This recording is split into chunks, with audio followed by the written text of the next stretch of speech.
You know, some people get a lot of views. Some people get a lot of abuse, dog. But as long as, at the end of the day, it's attention, dog. It's the years of abuse. Yes, sir. Oh, let's go, baby. Oh, we live. Let's go. Oh. Let's go.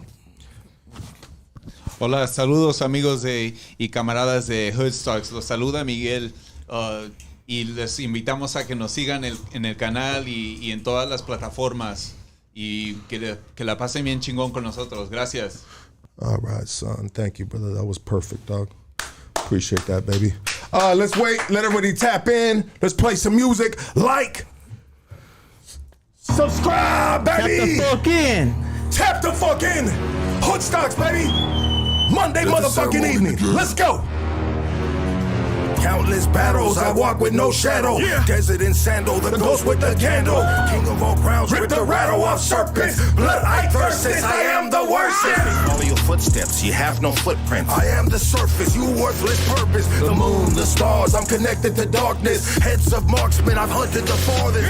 Village of troops, Molotovs the roofs. Black Sunday service with Holocaust proofs. Como Kabbalah, black magic and balas. These AKs and hollows will leave you forgotten. Let's go. This season, you looking for me, Mussolini, Gaddafi, the world cannot stop me. I'm legend, remember me? Gifted since birth, you were delivered in a hearse. Your mother and your father trade your soul for a curse. I'm a soldier, coming at you like a locomotive. Never knew I navigate the culture. Service at the tabernacle potion. Yeah. The devil make my father. Hit that like, hit that subscribe. Slave to 3 witches on the island. Ever see death? Ever wake up and can't catch one breath? Master of obstacles, the Nostradamus. I structure the continent, the director of operas. I swing my arms, I move the seas. I change the weather, 500 degrees. The god of chaos, I shed no pity. Come over for the seance. Hey, kitty, kitty. The ruler of your conscience, yeah. In your head, I'm a monster. Take control of all your options, yeah. There's no way you gonna stop this. The ruler of your conscience. Yeah, yeah. Where you gonna stop it? Yeah.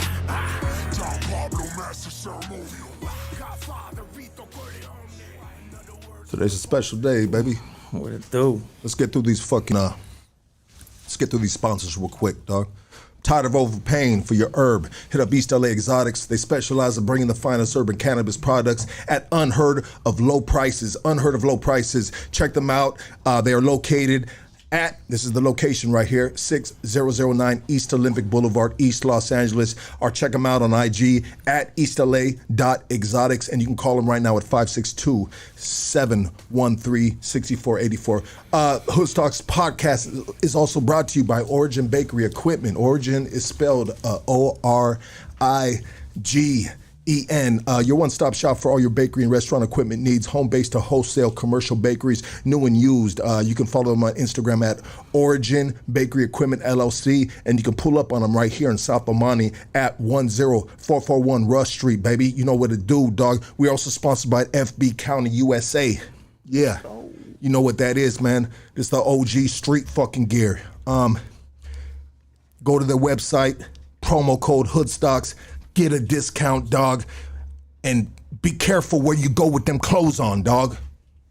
They're like, why the fuck are we sponsoring you, sir? I mean, I think these clothes are just, you know, you're safe at lowrider shows, and you know what I mean? You know, just you put them in a backpack, dog, and then when you get to there, then you get dressed, you put your uniform on, dog, and you walk around like this, dog, you know what I mean? You cosplaying. You know what to do. Yeah. What do they call that shit? Cosplaying.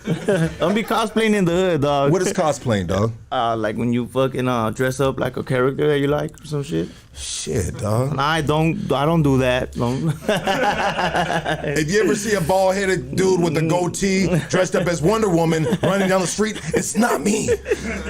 Stupid. I know that was dumb. All right, let's get serious, guys. You guys, everybody settle down in this motherfucking studio, dog.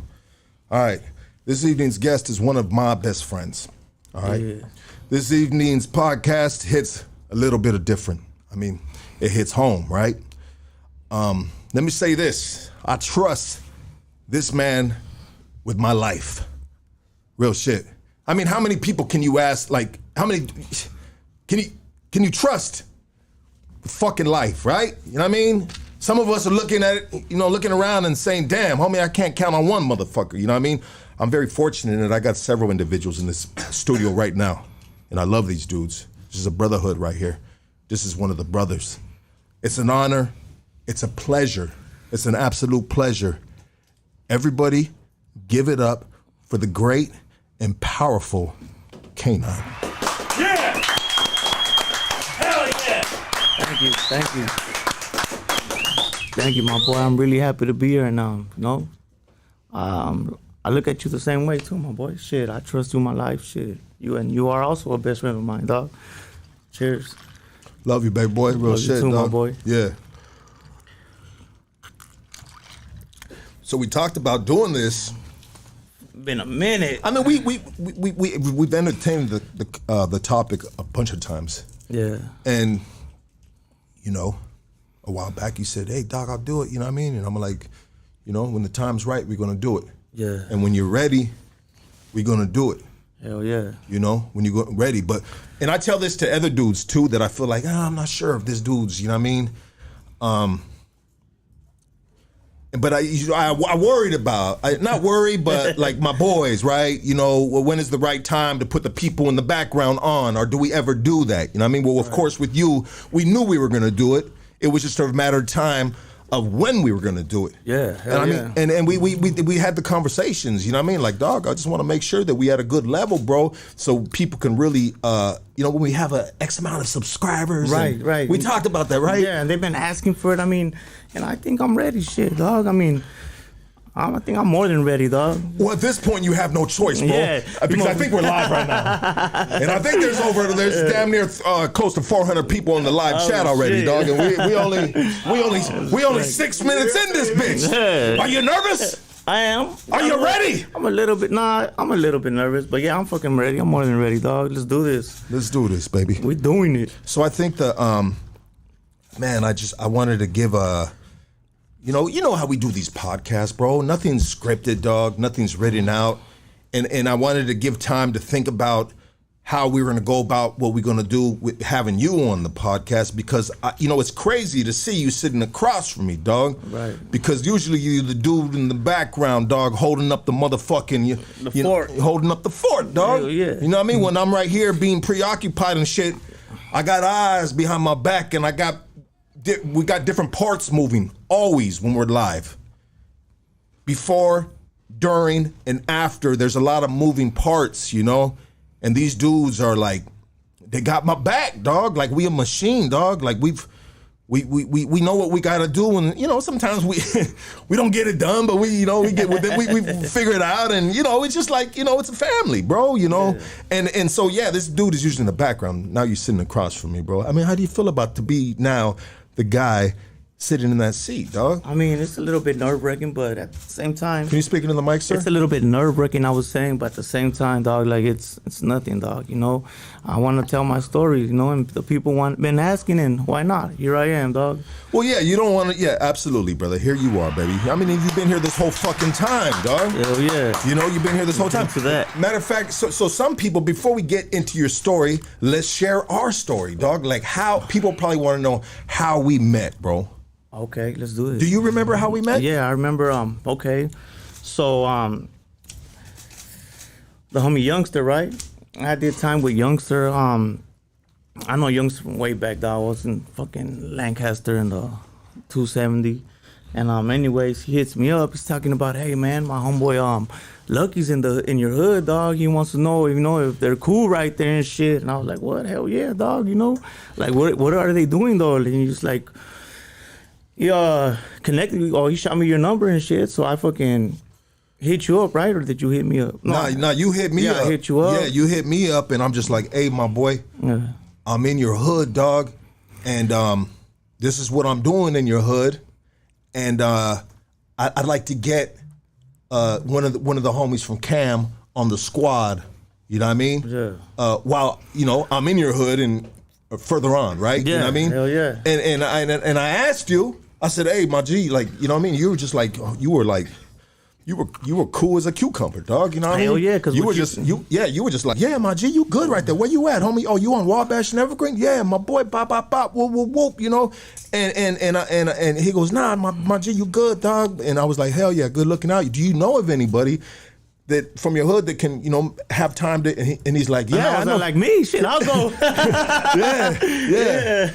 And I was like, well, shit, there it is, there, dog. Hell you know yeah, what I mean? Dog. And so my boy comes through, and it was funny having you there, bro, because I always felt protective for you right there, dog. Like I never wanted anything to happen to you in your hood while we're doing hood stocks, dog. Yeah. So you were always my main concern, not none of the other guys. It was you, because at the end of the day, dog, if anybody's gonna roll up to that spot looking for fools and amigos, it's gonna be two people. It's gonna be either your homeboys or your enemies, bro. Yeah, for sure. Or your enemies, because that's your hood right there. Yeah. You know? So I would tell the guys, man, these guys, man, some of these guys, they weren't really up on game. Not all of them, but just maybe one, two sometimes, you know, depending on if they're having a blonde moment or something, which we all do at times. But I'm like, hey, dog, we got to sweep the fucking sidewalk, the front sidewalk. And this fool's like, I got it, dog. And I'm like, nah, homie, anybody but you, dog. Oh, like, who's going to Superman the sidewalk?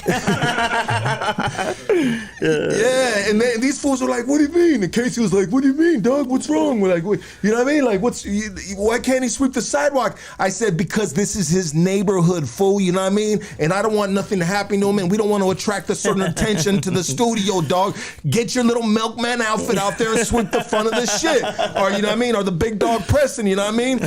He was sweeping like this, but the pole would always get too close to his mouth. Right. He was like, I was like, bro, who sweeps like that, dog? You know what I mean? Get a shorter stick on that broom, dog. Fucking Magic Mike. Yeah, he was just like sweeping in front of the fucker. Gotta get in between. Yeah, sweeping in front. I was like, God damn it, dog. Now this dude is attracting the wrong attention, dog. We're gonna have all the homosexuals in this area, dog. You know what I mean? Like coming to watch this dude sweep.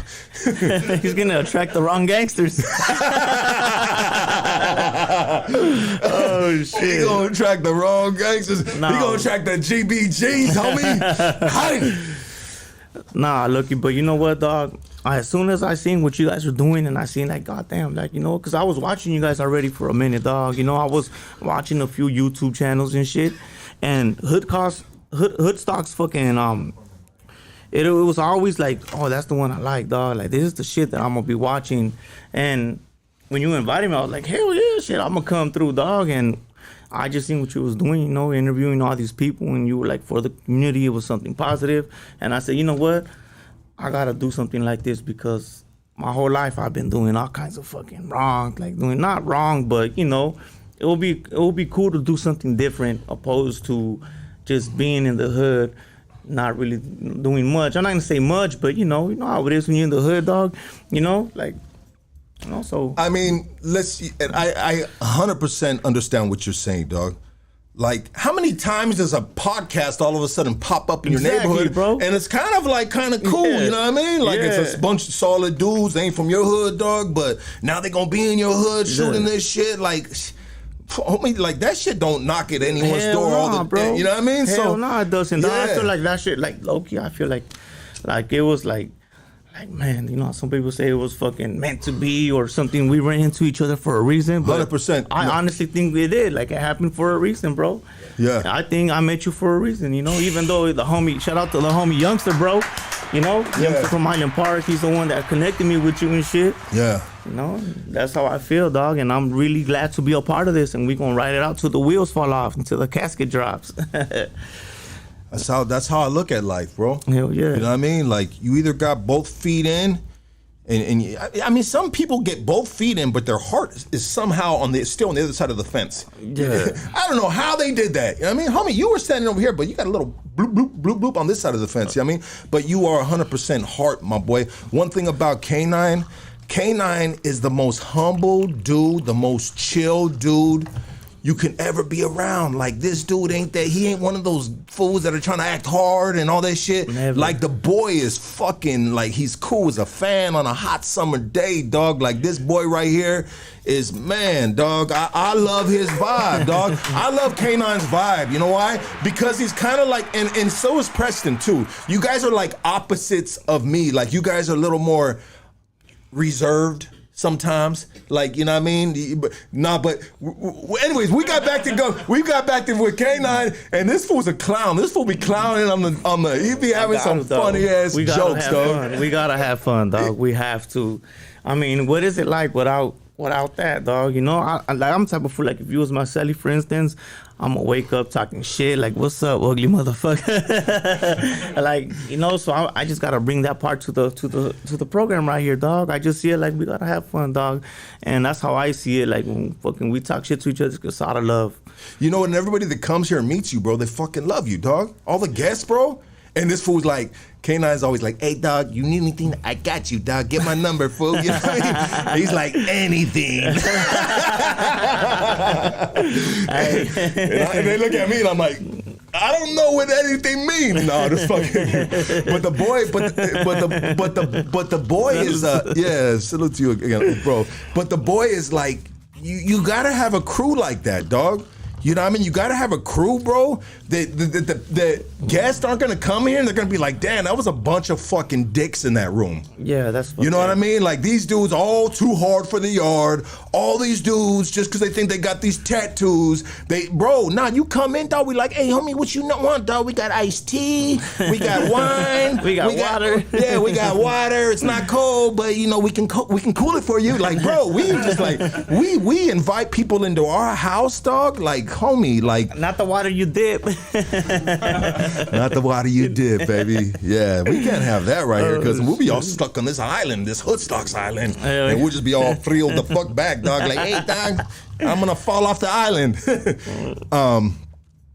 But honestly, dog, it's been a real blessing for me to have you on here, and like you said, everything happens for a reason. This was meant to be, dog. Everybody that's in this room right now, it's meant to be, you know? And that feels good, dog. That feels good. I mean, we've been here. Check it out. Let me tell you guys about this dude right here. He's been basically with Hoodstocks for, this is ending the second year right here. Damn, and he's been here every fucking weekend. He's missed some podcasts here and there, whatever, but the boy has been consistent. And this is like, yeah, I break them off some cash here and there, and there's little perks, but it's nothing crazy because they still bring shit to the table. K9 pulled up today with a bottle of Don Julio, baby. You know what I mean? Like, he didn't have to do that. It's something like, you know, anything. But you know what, dog? It's crazy because 2 years, dog, of being with an individual for every single fucking week out of every single fucking month for 2 years, dog. I feel like we've known each other for a fucking lifetime almost, bro. Hell yeah, dog. I feel the same way, for sure, dog. I feel like, you know what? I see you like a big bro, dog. Honestly, dog. I do feel like I've known you my whole life. It's like an instant connection. As soon as I met you, dog, like, we're just vibing. Especially the other guys as well, dog. Fucking Preston, Nick, everybody else in the back. Fucking Son. You know, Casey when he was here, dog, but you know how that went. But shout out to Casey, baby. He did good right here. Yeah? Yeah, he did good. We had a lot of good times with Casey, man. You know what I mean? That's the boy right there, you know? Sometimes there's differences and there's all that other shit, but he did us good right here, you know what I mean? You know, straight up, dog. But yeah, I mean, Casey was fun here, bro. It was fun here, dog, but I mean, you know, sometimes you gotta change, dog. Change is good. Yeah, okay. And you said that, not me, dog. Yeah. So this is a dude in the background saying, hey, sometimes, you know, it's things are gonna happen and they're gonna stay like that or they may not. And so far it's stayed like that. So hey, it is what it is. Yeah, and we as men, grown men that have been through a lot of shit in life, dog, what do we do from there? We keep it moving, baby. We keep it moving. If you can't catch up, we can just leave your ass in the back, straight up, dog. And you gotta keep up. You gotta keep up. Can't keep up, dog. Like I said, dog, we gonna leave you But that doesn't happen right away, dog. Like you get chances and chances. Yeah. Like, come on, dog, we give you a heads up, bro. Catch up, baby, catch up. We're gonna throw you hints. We're gonna throw you the bone a few times. But if you can't fucking register it or catch it, then come on, bro. What else do you want? Do you want us to fucking beg you? We're not gonna do that either, dog. You know. You know what's funny about it is speaking on Casey real quick. Out of all the dudes in here, all the gangsters in here, all the dudes that have been through some crazy ass shit in life, dog, that little motherfucker, he was the most unhumbled, cockiest dude in the room. Yes. 100%. That little sheltered child. Yeah. That boy, he didn't say thank you or nothing. He's around gangsters and he's just like, hey, dog. Like, homie, what the fuck? Fools will be telling me, hey, dog, what's up with this dude? I said, he's good, dog. It's a little bro, dog. He's good. Let him slide. Let him slide. Leave him alone. I always tell him, leave him alone, fool. You know what I mean? And you know what, dog? He was fun having here, there. I'm not trying to talk shit, but we keep it real about this bitch, dog. It is what it is, dog. It is what it is. But I emphasized with you, dog, and I said, Canine, I know we're in your hood, dog. But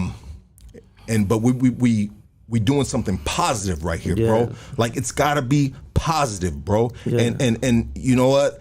And I always tell the guys right here, because we have dudes that got like crazy chips on their shoulders, or the gangsters, sometimes they still on drugs. And I tell the guys right here, I said, check it out, guys. I don't want you guys tripping on these fools, dog. Mm-hmm. We diffuse any situation as best as we can until we backed up into a wall, man. You know what I mean? When I gotta, unleash the Kraken, you know what I mean? Or whatever the fuck that movie was, dog. Like, the fucking chains are coming off the hounds, dog. And you won't get bit, dog, by the most humblest dudes. And we're trying to give you everything in the studio. And you don't want to get bit by the most humble dude, because those are the motherfuckers that go 0 to 100 real quick, dog. Well, yeah, and the teeth just sink in a little bit deeper. You know what I mean? You know, like, man, that was just a big friendly dog right there, and you turned him into a, you know what I mean? But yeah, and you've been, bro, so I've always emphasized with you positivity, dog. And I think it's something that you gravitated towards, bro, because I think you were looking for some more positive things in your life, yeah, maybe. Of course, dog, I was. Yes, 100%, absolutely. Yeah. And I mean, how has it been, dog? Like some people, like to be here, almost finishing the second year, dog, with basically no pay, homie. You know what I mean? You're still here like the first day, bro. Well, you know why? Because I believe in this motherfucker, dog. I believe that we're gonna do something and we're gonna make something happen.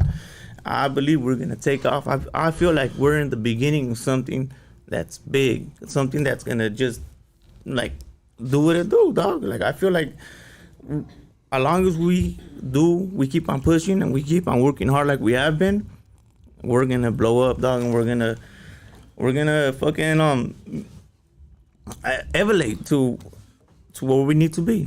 Yeah. Straight up. Yeah. We're gonna level the fuck up, dog. Hell you know what I yeah, mean? And we have been. And I always tell the guys, I said, bro, we doing something special right here. Like we're not having these fucking idiots that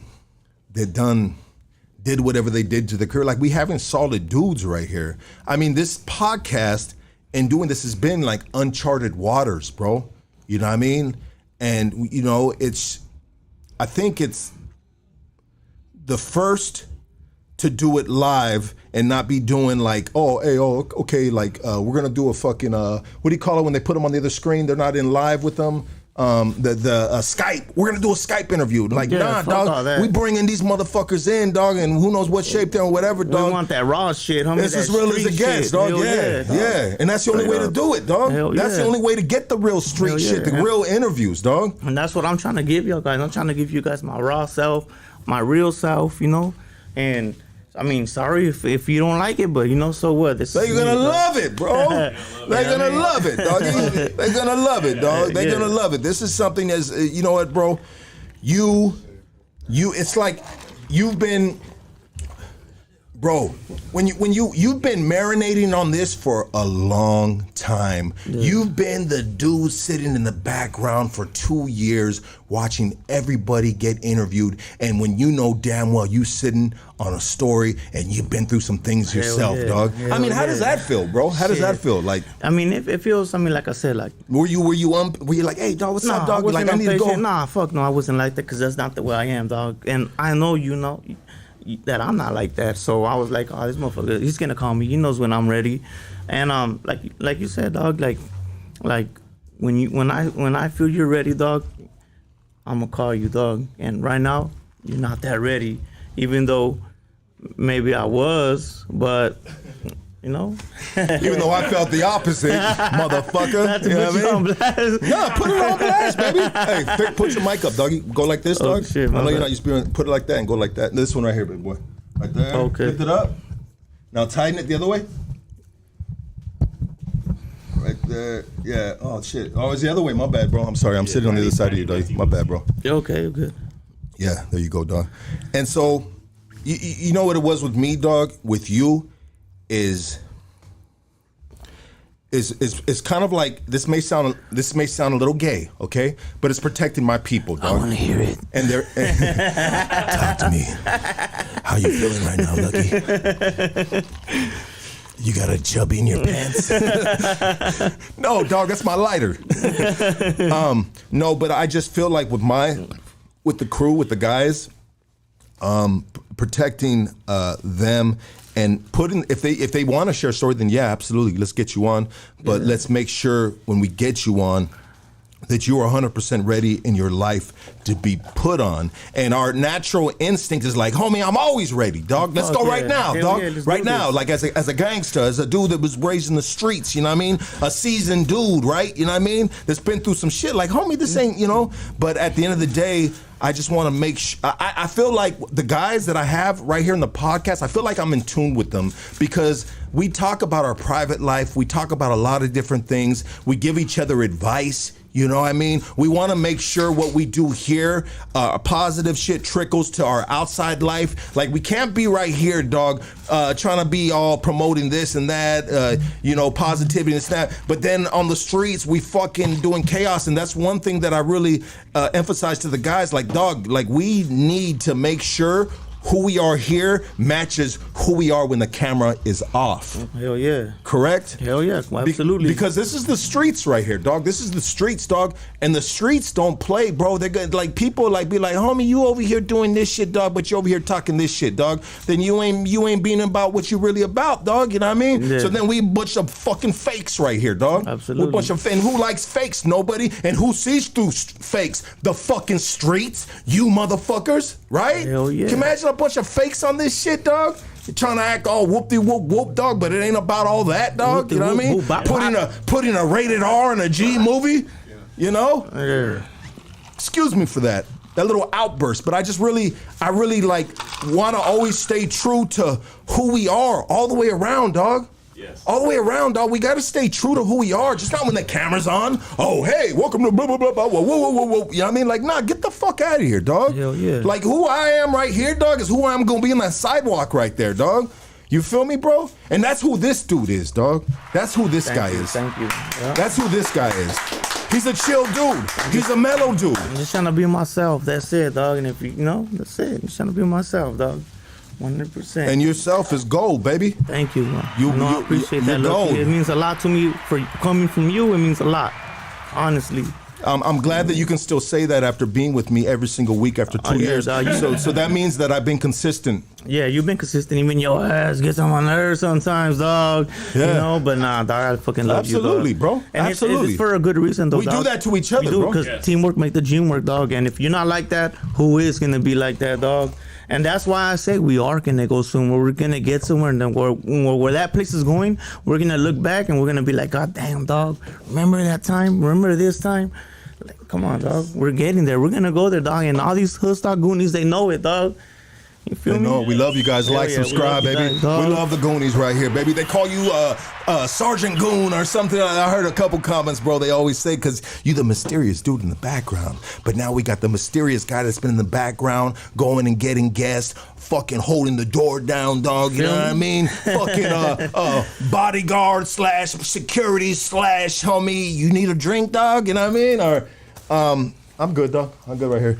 Thank you, Nick. Shout out to Roulette Printing, baby. Roulette Printing is in the house. Follow Shout them out on to Roulette Instagram Printing. at Roulette Printing. Get your fucking shit printed right now, baby. Don't play with it, dog. Shout out to Son. Shout out to my boy Preston. And we got a new homie in the studio, KDM, dog. We'll see if he can last, if he can hang with the boys, if he can keep his shit solid, dog. Real quick. I want to give a shout out to all the homies that showed up to that car wash. You know, it was crucial. It's fucked up what happened to the homie Cat. I love that motherfucker, dog. And I just want to thank all the homies, dog, that showed up, dog. Even the homies that didn't, dog. You know, that's all I love, homie. It's all love, baby. RIP Cap from Eastside KAM, Boyle Heights, baby. What is it, the Boulder block, 2500? The BDPC 2500 block. Yeah. Shout out to my 2400s, too. Absolutely, dog. So, K9. Yes, sir. It's time to get down to business. Let's dog. do this, homie. Let's get to the fucking meat and potatoes. Yeah? I mean, would you hey, I'm a meat and potato type of dude. Would you consider yourself a meat and potato type of dude, too? Yeah, fuck yeah. Even though it's fucking, we say meat and potatoes. I mean, yeah, you know what I mean. You got the papas con carne. You know what I mean. Yeah. But really, we're talking about the carne asada, fucking burrito, the taquitos, the fucking rice, the beans, the motherfucking. Anyways, dog. But that's the meat and potatoes. You know why I'm ready? I remember when you're in the county and shit, and we do the south side spray, and we're on circle, and they told me, hey, somebody's gonna do the prayer. My prayer was always, good food, goddamn, let's eat. No, good food, good meat, goddamn, let's eat. There it is right there, dog. Shit, amen. Amen. Amen. 'Cause I wanted to get to the meat and potatoes. Yeah. So, Kenan, how old are you, bro? I'm 33 years old. 33 young, baby. That is 33 young. That's a fucking young OG right there, dog.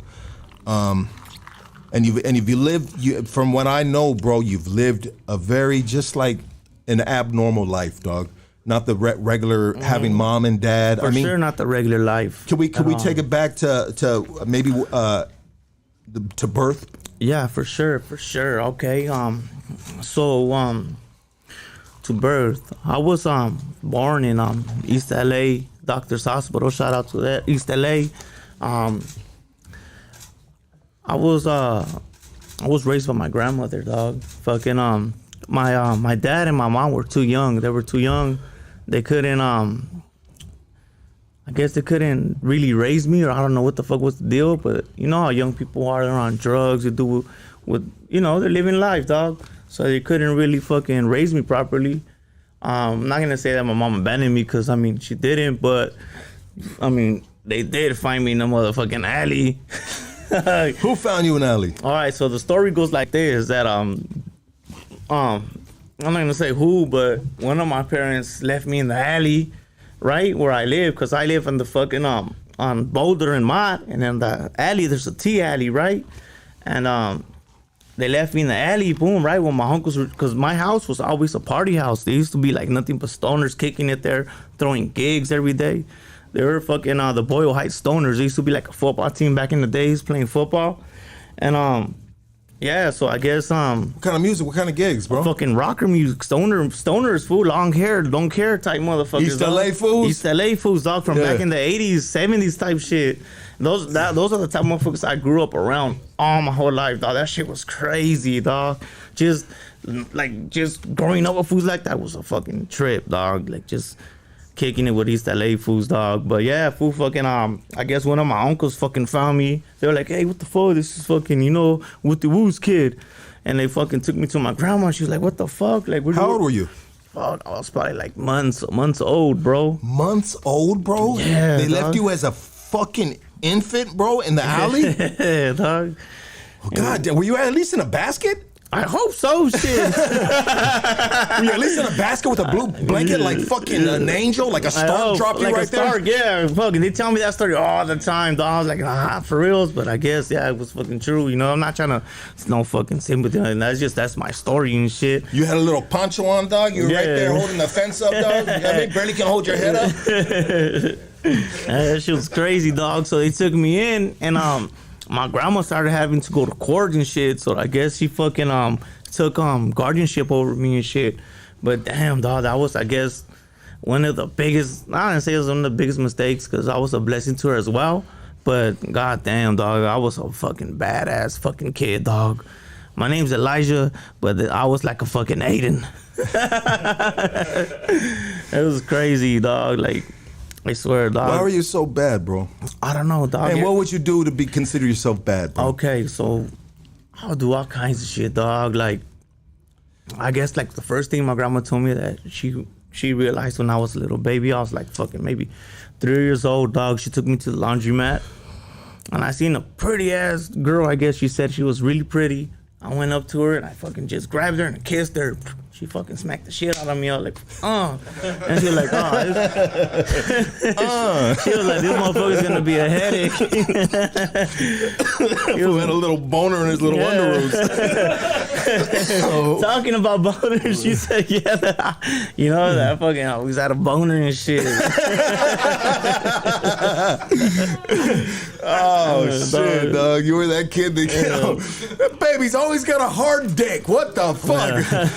Somebody's gonna take that clip out or make a clip out and be like, look, he's a fucking pedophile. You know what I mean? Fucking bastards. Have at it, bitch. Shit. That's hilarious, bro. Yeah.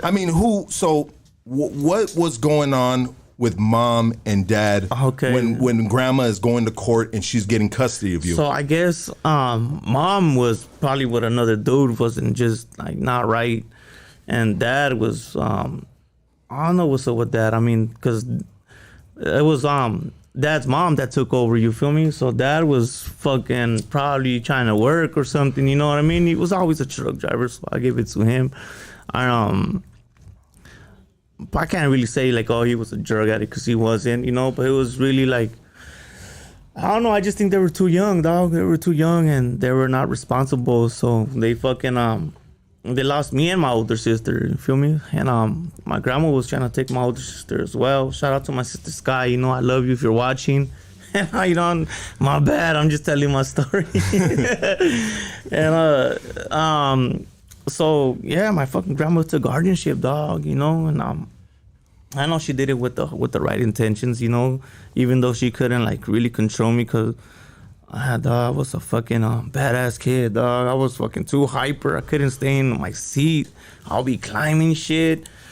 Fucking Sounds like you were just a normal boy to me, bro. But I get it, though, dog. You know, I mean, but it's hard. It can be potentially hard on a grandma. Yes, a grandma to be having this kid that it just has a crazy amount of energy, and he's bouncing off the fucking walls, and it's just like, where's his mom?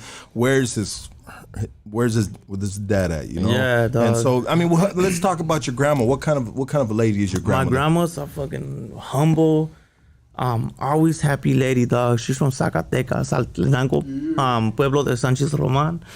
You know, shout out to all my Zacatecas people out there. Yeah, let's go. A lovely woman, dog. Beautiful woman, dog. I fucking love her to death, dog. Like, I just love her, you know? And, yeah, dog, she just basically gave in to me, dog, everything. She fucking, she just gave me everything I wanted, you know, which wasn't much, because, you know, we were not fucking rich or nothing like that, you know. How was grandma supporting the household? Oh, bro, fucking, it was crazy, because we had a pad right there in the hood on Boulder block, you know. We had a fucking a house in the front and a house in the back. We had some, that's how everybody calls me Canine, because she used to have these big ass canines and shit, and the homies are like, oh yeah, the kid don't know canine. He got into the hood, the fool without the canines and shit. And so that's why they call me Canine, you know. But yeah, fucking she used to be a mariachi singer, dog. She used to travel back and forth to fucking Mexico, sing at bars and shit. She'll do those little fucking paisa movies in Echo Park. Are you serious, yeah, bro? You know, never told me this shit. I know, fool. But yeah, I got movies of her fucking doing with her like boyfriend and shit. They'll be like doing little paisa movies in Echo Park and shit. Fucking, she'll be like the fucking like the amante and shit, like a novela, and then she'll end up being like the ghost. And I remember one time I went to one of their video shoots and I just wouldn't stop crying, dog, because I didn't want to be there. And she was like, fuck this motherfucker. It's fucking up my payday. Yes, dog. Go get some of that craft food. Yeah, dog. Bro, that's crazy that she was involved in that shit. Did she sing good, bro? Does she sing good still? She probably, I'm not going to say she doesn't. She probably doesn't remember, like, her her like songs, but I feel like she probably does, you know, because when she was back in the days, I used to have. When I was in prison the first term, I saw a bunch of beautiful pictures of her, dog, but I lost them. I lost them in the fucking pen, dog. You know when they come through and they fucking take your shit, flip your shit up. It's fucked up, but yes, dog. I think she was the shit, dog. And also, her husband was, which is my grandfather. He also was a fucking singer, as well and shit. And he used to sing very nice too, dog. And she says like I look exactly identical like him and shit. So she trips out on that.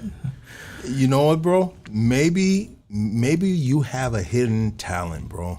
Shit. Can you imagine? Oh, shit, I wish.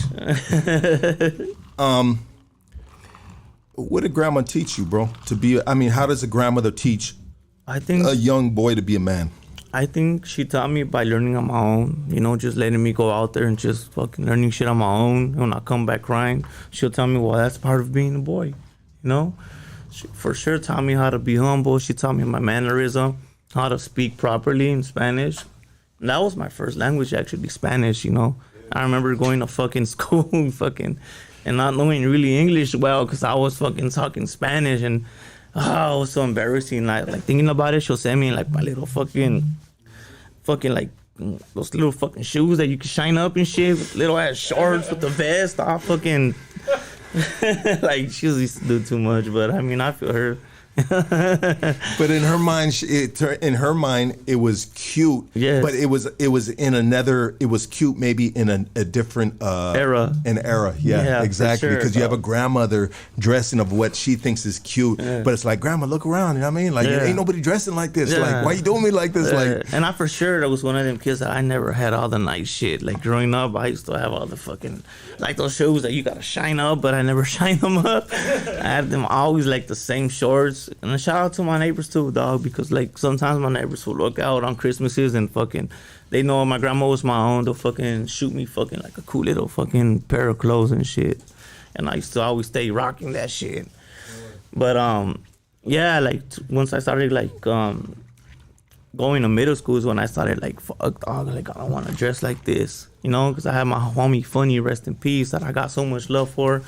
He used to be like, nah, bro, you gonna be kicking it. You can't be dressing like that. You can't let your grandma dress you. Like, and I'll be like, fuck. you're standing there with a little ruffled shirt on and shit, No, dog. like- You know, no. Yeah, you know, like, you used to go to Holland back, there was fucking little fucking, those burgundy vest with the white collar shirt under and those fucking little fucking gray pants or shorts. I was like, oh, hell no, dog. You know, he used to tell me, Like, hey, that's little Eli right there. Yeah, Eli, get your little ass over here. Dance, motherfucker, dance. tap dance. Got my tap dancing shoes. But you know what? Growing up with stuff like that, bro, it creates character, dog. You know what I mean? Now, if you put your kid in all the flyest shit and you don't ever put him in awkward moments to feel humbled, to feel embarrassed. I mean, the most embarrassment and trials and tribulations that one kid can go through, I mean, potentially can give him the greatest character, unfortunately, right? Yeah. Unless you were just raised by some just amazing fucking parents that just taught you all this shit. Everything was just a constant fucking class, dog, Yeah. of class, right? A class of class, dog. And that can put you on just a crazy level, dog, where you bypassed all that shit. You know what I mean? And but we didn't do that. So let's cut that shit out. You know what I mean? We didn't get that. You know what I mean? You didn't get that, dog. You know what I mean? So I think you going through little things like that, bro, created a good man and a very humble human being in this world that we have right here. This is K9. Thank you. Yeah, this is K9, dog. I mean, and he can sit here and talk about it and laugh about it. Hell yeah, now I could. It's like a trip, you know? I just remember though, like, fuck, dog, elementary was the worst probably for my grandma that I put her through because I fucking, I remember I used to go to Sheridan Street School and shit. And I didn't even last there. Like, I lasted there all the way to the first grade. I was one of them kids that you remember those fucking fat ass crayons that they used to give you could draw and shit? I used to fucking jump on the tables. I used to get the box crayons, crack them in half, those fat ass ones, jump on the table and just start launching them at everybody in the classroom, at the teacher, everybody, bro. And they'll be like, fuck that shit, I can't handle him. The fucking teachers will fucking go crazy and run out. fucking the principal, Mr. Pickle, will come. Fucking, okay, get out of here. Mr. Pickle. I still remember him, bro. Like, fuck, he fucking. I hope he wasn't the football coach. Mr. Pickle. Can't get this jock strap on right. Can you help me? He's like, you know I can. And Mr. Pickle to the rescue. And I remember I remember myself like, fuck, like getting kicked out because one time I fucking ditched class. I was already in first grade. I ditched class with some fool Milton. Milton, you hearing this, dog? What's up, dog? Fucking, I don't know why, but this motherfucking Milton told me, hey, fool, I dare you to fucking sock the fire alarm and shit. My ass like, fuck it, okay, I'll sock it. You know, it's just the way I was. And I fucking cracked the fire alarms, like fucking, like maybe 3 of them in the building. And so everybody thought in sharing school that there was a fucking, like a fire going on, bro. The fucking ring started, the bell started ringing, ding, ding, ding. Everybody started lining up. And then security started running around through the halls, and I'm right there in the water fountain trying to wash my hand because it was bleeding, dog, you know? Oh, shit. It was fucking bleeding, dog. So that fool caught me. He got me. He took me to the fucking, principal's office, and Mr. Pickle's like, motherfucker, dog. Didn't I just give you a fucking chance the other day when you was over there launching crayons and shit? Now you got yourself in a pickle. Yes. Yeah, dog. And from there, they fucking shot me to Utah Street Elementary, dog. And that's where I fucking learned a lot of shit, dog. Like, I met a whole lot of fucking good people, dog. That's the school where I think I fucking actually fucking learned. I fucking like made friends and shit. Cause I felt like Sheridan, they didn't really fucking pay attention to you and shit. They didn't really give a fuck. I felt like Utah was more like, I guess. So what's Utah? Where's Utah at? Utah's for right people there. that don't know. Utah Street School was in Aliso Village, dog. In the back in the days when the projects were up, that's where Utah Street Elementary was, dog. And I feel like when I got there, finally they fucking were more hands-on with me and shit. Well, that's crazy. It was bro. crazy. It was different times back then, though. I remember the school used to go on lockdown like every other fucking day and shit. Why? Oh, bro, it was the East Coast, the First Street East Coast Crips, the Mob Crew, and Cuatro Flats, all kinds of hoods. You guys know what's up. There'll be fucking shootings. Fools will fucking run through the school to get away from the cops, and fucking boom, school's on lockdown, dog. Yeah, dog, that shit was a trip. It was crazy growing up, like going there. That's a lot safer, dog, than being in a fucking some crazy fucking random state, dog, and you got to go on lockdown out of nowhere. Yes. You know what I mean? Yes. And it's not because of them shooting each other outside. It's because they're coming inside to shoot, dog. You know what I mean? And I'm telling you like this, like, you know what, dog? The hood might have safer schools, dog. Yeah. You know what I mean? This may sound ridiculous, dog, but in regards to that, the hood may have safer schools because the only motherfuckers shooting around that bitch are gang members and they trying to get each other, dog. And they are part of this game, dog. And you know what? That's just a part of that game, dog. You know what I mean? But there's rules. These dudes got rules in these LA streets. Bro, if you're shooting somebody and you hit a kid, homie, and you go to LA County Jail, dog, you're fucked, homie. You're fucked because there's rules embedded in this concrete on these streets, dog. Is that, bro, check it out, dog. Is that a trip about LA, bro? There is fucking rules and there's codes. You can't be a gangster with bad aim and accidentally hit a kid because you go to prison, you go to county, homie. Yeah. You're fucked, bro. You can't say, hey, dog, I was on drugs, dog, I fucked up. The homies are like, nah. You don't get a fucking what do you say, a second chance on that shit, dog. You know what I mean? No. And so dudes on these streets, and let's not get it twisted. Things have happened. You know what I mean? Things have happened, and that those accidents have happened, dog. This is not a perfect system, And dudes do stupid shit, and they get the repercussions. But worst of all, there has been kids passed on from the gang violence around it. So, it's all in perspective, you know what I mean? And don't take what I say as being fucking concrete. You know what I mean? It's just kind of like a point of view, but there is adversity to that, you know what I mean? There is adversity to that, you know what I mean? But overall, bro, you know what I mean? So you go. It's funny because so this is another elementary school, and you said it really impacted you as an elementary. It impacted me like a motherfucker. Like how many people could say this elementary school impacted me? Like, bro, this is the motherfucking school where I learned how to do them. Everybody knows them fucking S's. Everybody used to do, the fucking 3 lines, and you do the little cone at the top. That's where I knew. I still haven't learned that. Bro, oh shit. You're I don't know what the fuck he's talking about. And that's with a cone over it. What the fuck, dog? Remember everybody used to write those S on the wall. The old school S, bro. About that shit. Yeah, fool. That's where I learned that shit. And that's where I was like, fuck. Like, okay, yeah, for sure. I'm going to be a gangster, dog. After that, I used to tell my grandmother. She'll be like, oh, mi hijo va a ser un arcanterco. And I used to be like, fuck, no, mami, go ese cholo. I swear to God, dog, since I was a baby. And what would she tell you? What was the response? She was like, ay, like, cállate. You know, that was like, come on, what else is she gonna say? Shut your little ass up and put those shiny shoes back on. Take those baggy pants off. Oh, these S's. Okay, I see it. Thank you, fucking Preston when he's here at Hoodstocks, but when he's on the streets, it's Preston, okay? But at Hoodstocks, it's Preston. Apúrate, cabrón. Yeah, dog, I remember I used to fucking, you know, because it was a little, I'm not gonna say it was a little bit more ghetto, but it was just like a little bit more fucking fuck ups like myself at that school. And that's where I just knew already, because these fools going there were already like on game. They're already like dividing themselves from where you live and shit. Oh, you live on that side, okay, you can't fuck with me. And then, oh, you live on this side, yeah, come over here, bro. And, I remember my homie fucking Tank, dog. That fool was a fool. That fool used to go to school with me to Utah. And that's the fool I used to road dog it all the time with. That fool was a beast. I remember one time, fucking the teacher told him, if you get so mad, fucking here's a fucking coffee jar and fucking squeeze it. This motherfucker squeezed the fucking coffee jar and broke that shit, dog. That's how fucking strong that motherfucker was. They used to call him Jawbreaker in the halls, dog.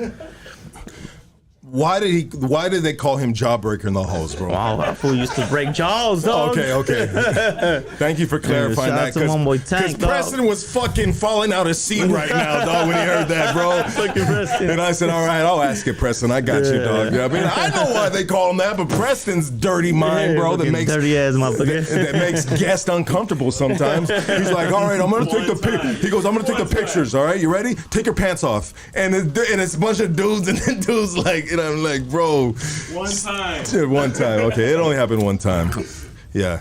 But yeah, so you Tank. What happened to Tank, bro? Oh, fucking Tank, dog. That was a good homie. He's out there still somewhere, dog. Fucking Tank's a good guy, dog. He's a fucking solid motherfucker, but I just like, that was the first fucking homie I ran into from the hood. That was like, okay, like this is where I belong and shit. You know, and fucking it was the trip because it was in like fucking 3rd grade and shit, you know? 3rd grade. That's when you start remembering a lot of things. Yeah, it is actually. 3rd grade, like now, like I can remember things in 3rd grade. Yeah. You know, and so it was very impactful with you on that. For sure, dog. And it started curving you towards started thinking a certain way, being around certain people. But you said when did you tell your grandma like, no, I'm gonna be a cholo? You know, what I mean, I'm gonna be a gangster. You know, how old were you again? I was probably like fucking 7 or 6 years old, bro. Fucking, I just knew I wanted to be a gangster, dog, since I was a baby. I used to always tell her. My uncles too. My uncle fucking Gabriel. Shout out to my Uncle Gabriel, dog. I love him so much. You know, I'm pretty sure he's watching this. Fucking, he used to always also tell me like, oh, you're just a little fucking camster. And I used to be like, yeah, fuck it. You know, but even though I wasn't yet, but yeah, dog, like, you know, I just guess everybody knew, dog. I mean, it's not sad to say, because I don't think it's sad, because I love my hood, dog, you know? So, like, yeah, dog, that's what I wanted to be, you know? And, like, I'm trying to become the best at it, you know? But in a positive way, you know? If I could invent it, like, yeah, that's what I'm going to do, you know? I get that, bro. And that's the first time that anyone's ever said this on this podcast. And some people be like, how you going to be a gangster in a positive way? Shut your ass up for you smoking right now. But if you think about it, you can be a gangster in a positive way. Like Nip, that fool was a fucking positive fool, and he used to always bang his hood, like, you know? So I don't think, like, if he could do it, why not? I mean, he set the blueprint. Let's go, baby. Let's go, dog. I mean, let's think about just different movies that are made too, bro. You know what I mean? Like Boys in the Hood. There was that fucking Muslim homie that was always rolling with these fools, dog. Yeah. But he was like, hey, dog, like, nah, maybe that shit just ain't right, dog. You know what I mean? Maybe we need to uplift. Maybe we need to, you know what I mean? Like, so, I'm not saying that was you, bro, but there's homies that are just like, bring a different light. Like me, I brought the darkness and the fucking, you know what I mean? Anxiety, you know what I mean? I brought the fucking bullshit, and some people have different vibes. And so, have you always been known known as just being a cool, laid back dude, like chill, like easy to be with. You know what I mean? I think so, yeah, until I got mad and shit. But I've always been a fucking chill dude, dog. I think so, yeah. Like, you know, I've always been really like a cool guy to be around and shit. I've never really been like a bully type, you know, unless you were a bully, then I feel like, all right, fuck this fool, you know? Yeah. You know, straight up. Absolutely, dog. You know what I mean? So, I mean, we were talking about, I took you back to asking you the question of when you told your grandmother that, and it was a lot earlier than I thought it was going to be. You know what I mean? So we talked about remembering how the third grade at Utah really changed, and then the schooling was a lot better, which is amazing. It's crazy. You can go from one block to the next block, and it can be night and day in regards to the education. Yeah. But then again, it matters on the teachers, right? You know what I mean? Wherever you're at. There's some teachers that are saying, you know what, I'm underpaid. Fuck this job, bop. But they're like, you know what? I have integrity, and I'm gonna teach these kids to the best of my ability. Fuck what that paycheck looks like. Yeah. These kids are on my fucking watch. You know what I mean? Shout out real quick. Shout out to Miss DeBow, my fucking Utah Street School elementary teacher, Miss DeBow and Miss Carpenter. Those were the best fucking teachers I ever had in life, dog. As a matter of fact, there was even a point where my TA, she wanted to fucking adopt me and shit. I guess one time she had we went on a field trip. We went on a field trip to downtown just to go walk around and shit. And she fucking fainted, bro. She passed out, and I used to love her so much. I fucking ran up and caught her. I caught her and shit. And never since then she had like super love for me, and she had found out how my like fucking home situation was, and she wanted to adopt me. But my grandma was like, nah, like, you know, he's good. He's good where he's at. But yeah, like, shout out to them, dog. They're really good people. That's deep, bro. That's deep right there. You know what I mean? You know, that's crazy, dog. And so, I can't remember not any of my teachers right now at elementary school. So, I mean, when you can remember the Mr. So-and-so, I mean, they obviously had a big impact on one's life, you know what I mean, like they had on yours, you know, and that's dope. You can still remember and give them a shout out, dog. Hopefully one day they can watch this and be like, damn, I remember that little motherfucker, you know what I mean? And so go ahead, moving forward in growing up, brother. Yeah, fucking. So I guess once I got to like fucking Hollenbach, that's where motherfucking shit turned all the way, you know, fucking. I'm not gonna put no names out there because I don't know, you know, the homies are still out there and shit, but like, that's when I was like, finally, when I hit 6th grade in elementary, middle school, that's when I was finally. Well, I'm gonna put one name out there because the homies, you know, passed away. Rest in peace, Funny, and that's who I used to always look up to and kick it with him and another homie from the BD block, you know, that he knows who he is, dog, you know, and that's where I think shit changed, dog, and I think shit hit the fan, you know what I mean? That's where I fucking you know, started packing my shit, fucking, you know, I just felt like I always had to have a toy and shit. You know, not to like seem like fucking hard and shit, but it's just that's the way it was in the times when I was growing up and shit. So now we're talking about you already got in your neighborhood now. Yes, for sure. And so how about the day of getting in your neighborhood, bro? Can you talk about that? I mean, yeah, I could talk about that, you know. I remember when I got in my hood, it was like, again, like I said, like my homie fucking Funny, rest in peace, in his backyard and shit, dog. I remember, dog, the homie was bringing me around, dog. Well, not bringing me around like that, but, you know, because I was already around, you know. Bringing you around the tighter circles and maybe the spots or something, right? Yeah, for sure, the spots, dog. And, you know, I was already like, all right, for sure, dog. Like, you know, like, we gonna, like this motherfucker, he's going to be it. And, yeah, dog, like, that shit was different, bro. Like, that shit changed my whole life around and shit. And I'm not saying, like, in a negative way. It's just, shit was crazy. I mean, where were you? I mean, obviously, bro, you just had grandma at the house and shit. I mean, were you just... My grandma already knew what's up. Like, yeah, she already was expecting it. Like, she knew, because especially since I was already telling her. My uncle was already like, I already knew it and shit. I mean, but was there something missing in your life, bro? You know what I mean? And obviously there was, dog. But can you talk about that? They say that it makes you want to join a gang, bro.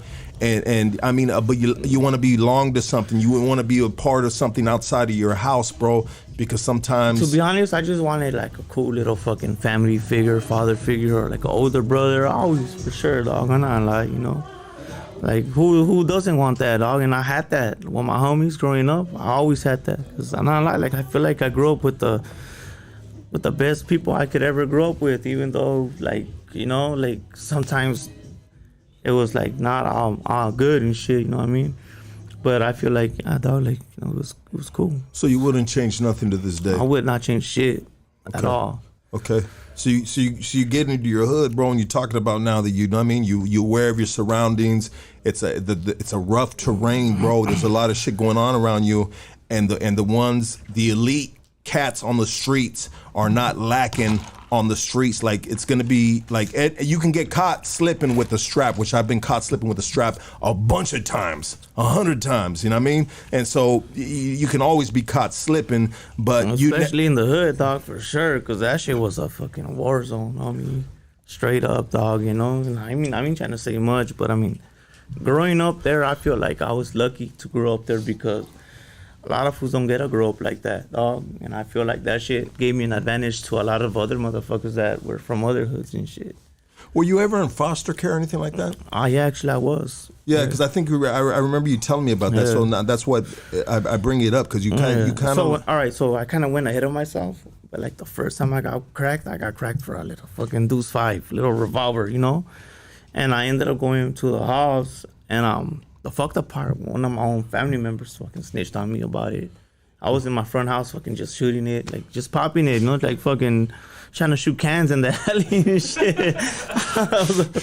And they fucking snitched on me and shit. Some kids are playing with the ball in their front yard. Some kids are riding the bike. We got this dude target practice in the alley, dog. With the fucking Theo's fucking beer cans, and he's gonna tell, dog. I'm not saying it's your Theo, but I'm just, you know what I mean? I don't know, somehow, some way, that came across my...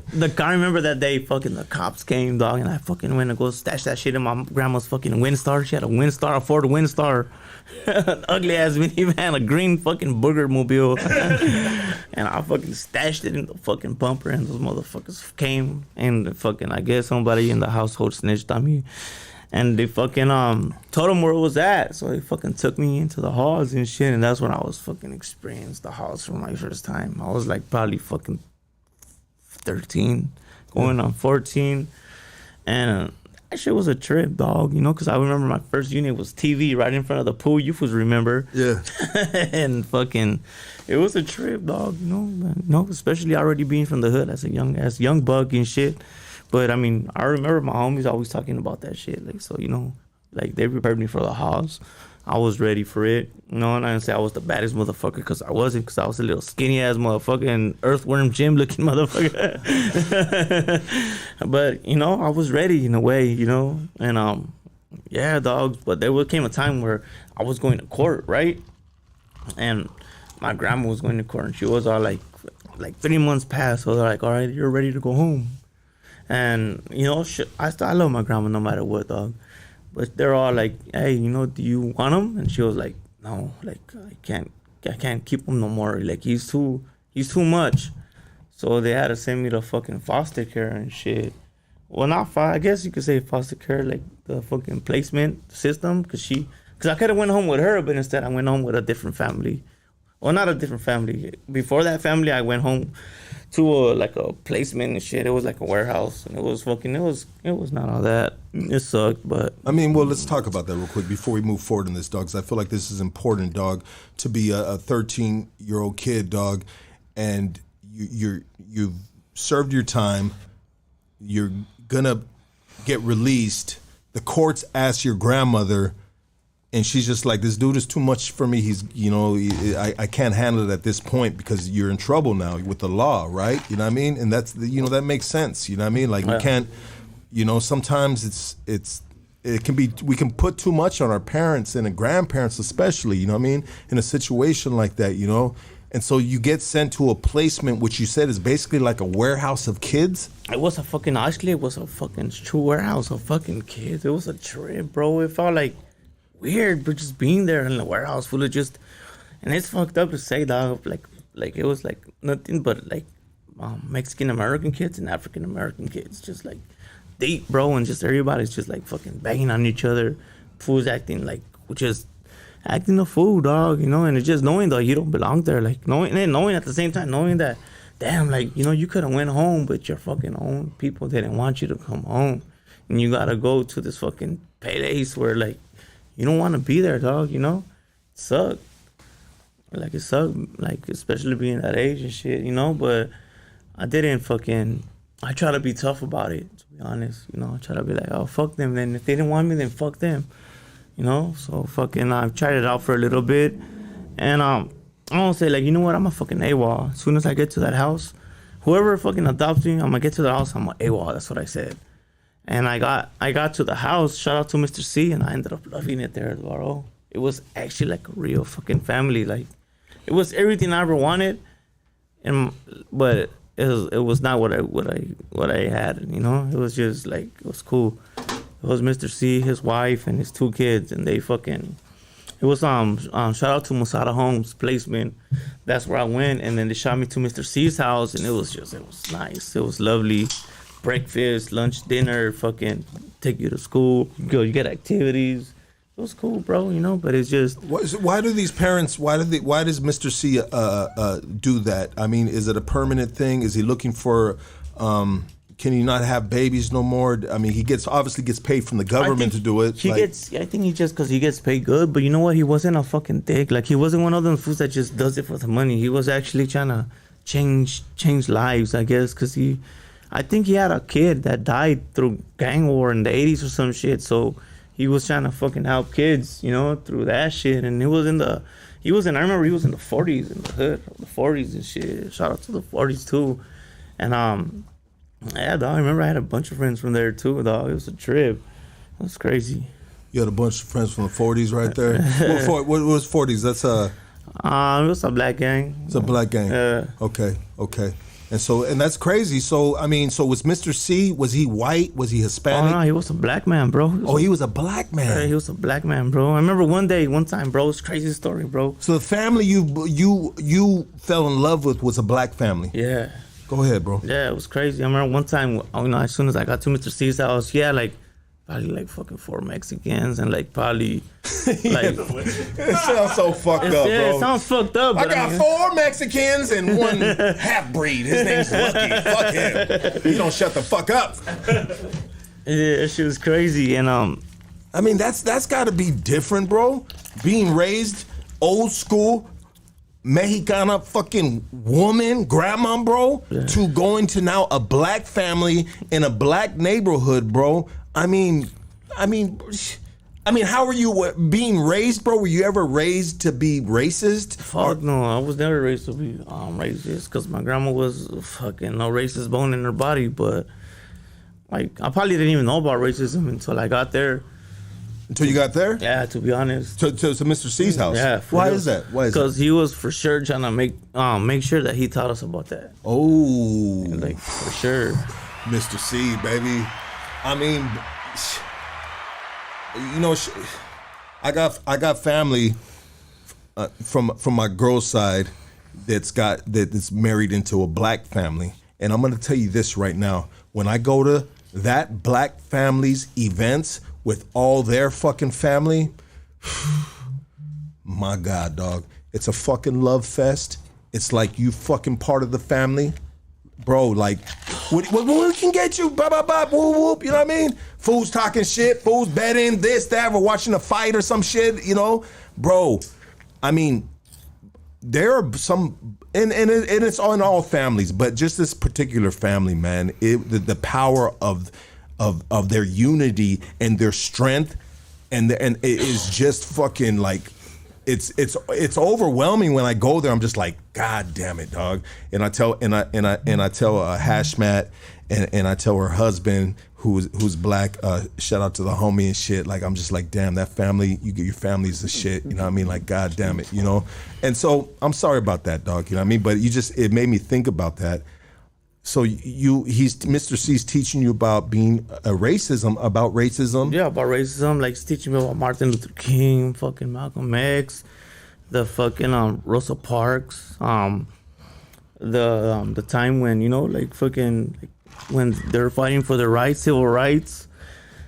all kinds of shit, dog. And it was crazy because I was like, I wouldn't expect to learn that shit, dog. You know, to be honest, but I respected him, and no, he was a good man, bro. You know, and I'm not lying, I did AWOL though, bro. I did AWOL. Let me ask you this: before you AWOL though, dog, did you take some of that motherfucking cornbread and some of that motherfucking bomb ass chicken they make every Friday? Hey, every Sunday we used to have a bomb ass fucking soul food meal, and I loved it, dog. Real shit. That's what I was getting at, and I'm being fucking stupid about it. You know what I mean? We're talking shit because if it was the other way around, if it was an Asian person, I'd be like, "Hey, did you get a wonton before you left?" Like, this is what we do right here, baby. Get the fuck out of here, dog. I'm a fucking Mexican Jew, dog. I can't be racist, but I can talk a gang of shit. Can't be racist, dog. Hell nah, dog. Fuck a Jew and a Mexican, dog. Like, get the fuck out of here, dog. I mean, I'm on a motherfucking personal level. Like, you are amazing, but them motherfuckers are assholes. That's an asshole right there. That's an asshole right there. But that doesn't reflect on your skin color, motherfucker, because there's assholes in every race, dog. Get the fuck out of here, dog.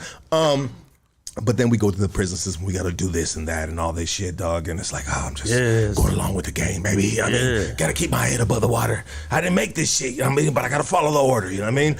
And then we grow into men, you know what I mean? Let's take a break. He's got to take a piss right now. Hey, check it out. We love you guys. Like, subscribe. We're going to get further into a story because he's done a bunch of time, you know what I mean? And he's been through a lot of shit in the system, so we're going to get to that right now. Like, subscribe, everybody. Quick break, all right?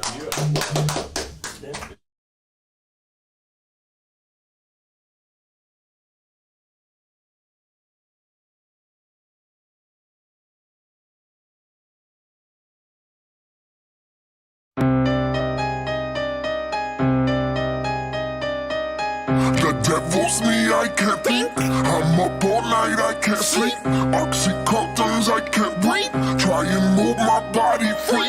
Have them run around the streets with a face mask. I'm knowing what I want to eat to make mad. Even worse, I'm a flirt with dead dance. Reach deeper and further in hell's mansion. Yeah, you talking what you ain't living, you walk past. Scum City, cheat dead, not average. Eyes bloodshot red, no sleep past. Do we really need to make an example out? Creepy crawlers in my bed, fuck suck, cunt monsters. Russian roulette, got two in a revolver. On my John Wick shit, bipolar proctors. I'm sick with explosive doctors. Devil is me, cause I ain't phased by a thing. No, we can do 5 or go 12 in a ring. Come on. KO, kill on sight, the Grim Reaper. Asshole don't come at me for my beef. Fuck. Lethal, street sweeper. Keep creeping, I'm beefing with any motherfucker for no reason. This meaning my demons are ready for war with no grieving. I won't stop till they get popped and stop speaking. Ears, eyes, mouth covered, I stay true. Don't wanna see nothing, hear nothing, speak about you. I'm rude, heartless, the devil, it's true. The devil's me, I can't think. I'm up all night, I can't sleep. Oxycontins, I can't breathe. Try and move my body free. Devil is me, it's me, it's me, it's me. Oxycontins, I can't breathe. Yeah. It's me, it's me. Let's go, baby. It's me. Earth is my creation. Glass my hand, I put the blood on the pavement. I'm ancient. Past life, whole town, burn me to a cadence. Swing it dead, I'm the hangman. Open up the Bible, said this false walls forward to the nations. LA County Jail, smoke a book of Revelation. Looking in the mirror, I see the back of my head. Though the devil let me face this pretty boy. How you gonna hate this? Kneeling to the altar, Christ hangs from my neck.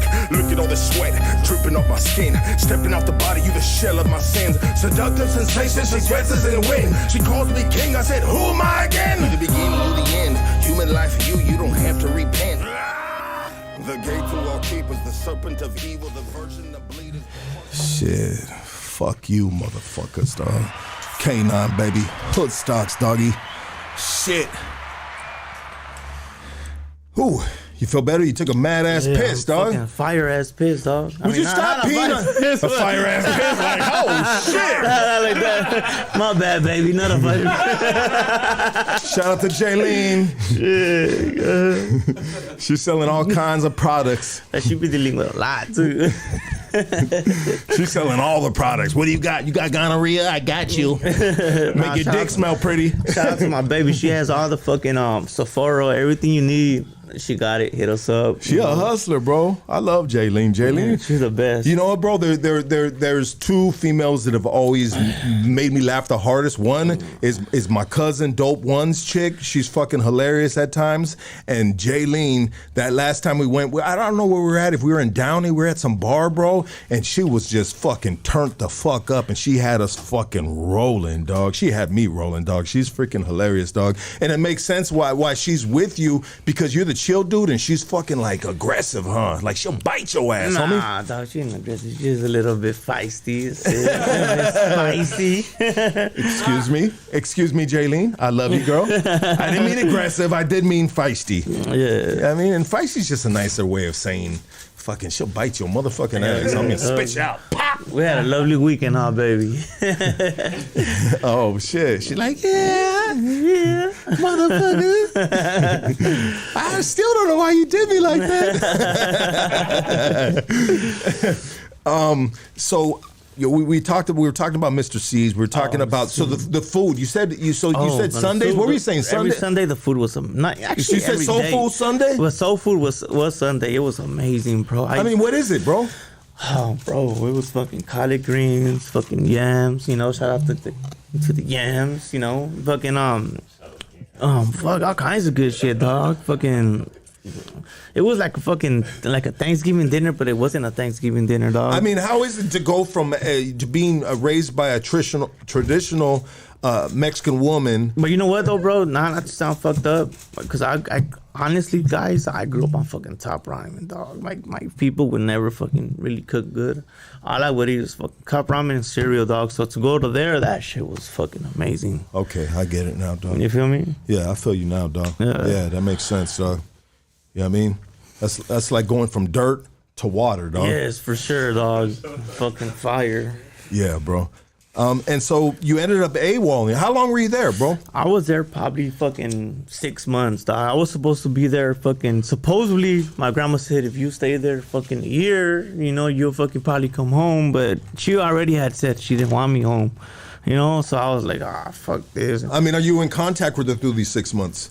To be honest, nobody fucking came and visited me, dog. None of your family visit you? Nobody, bro. So how did that feel, bro? It felt fucked up because you'll see people fucking getting visits or going on their little fucking what's it called when they go home with their families to. It was a fucked up feeling, dog. You know, I'm not saying this out of pity, because I grew up to be a fucking bad motherfucker, dog.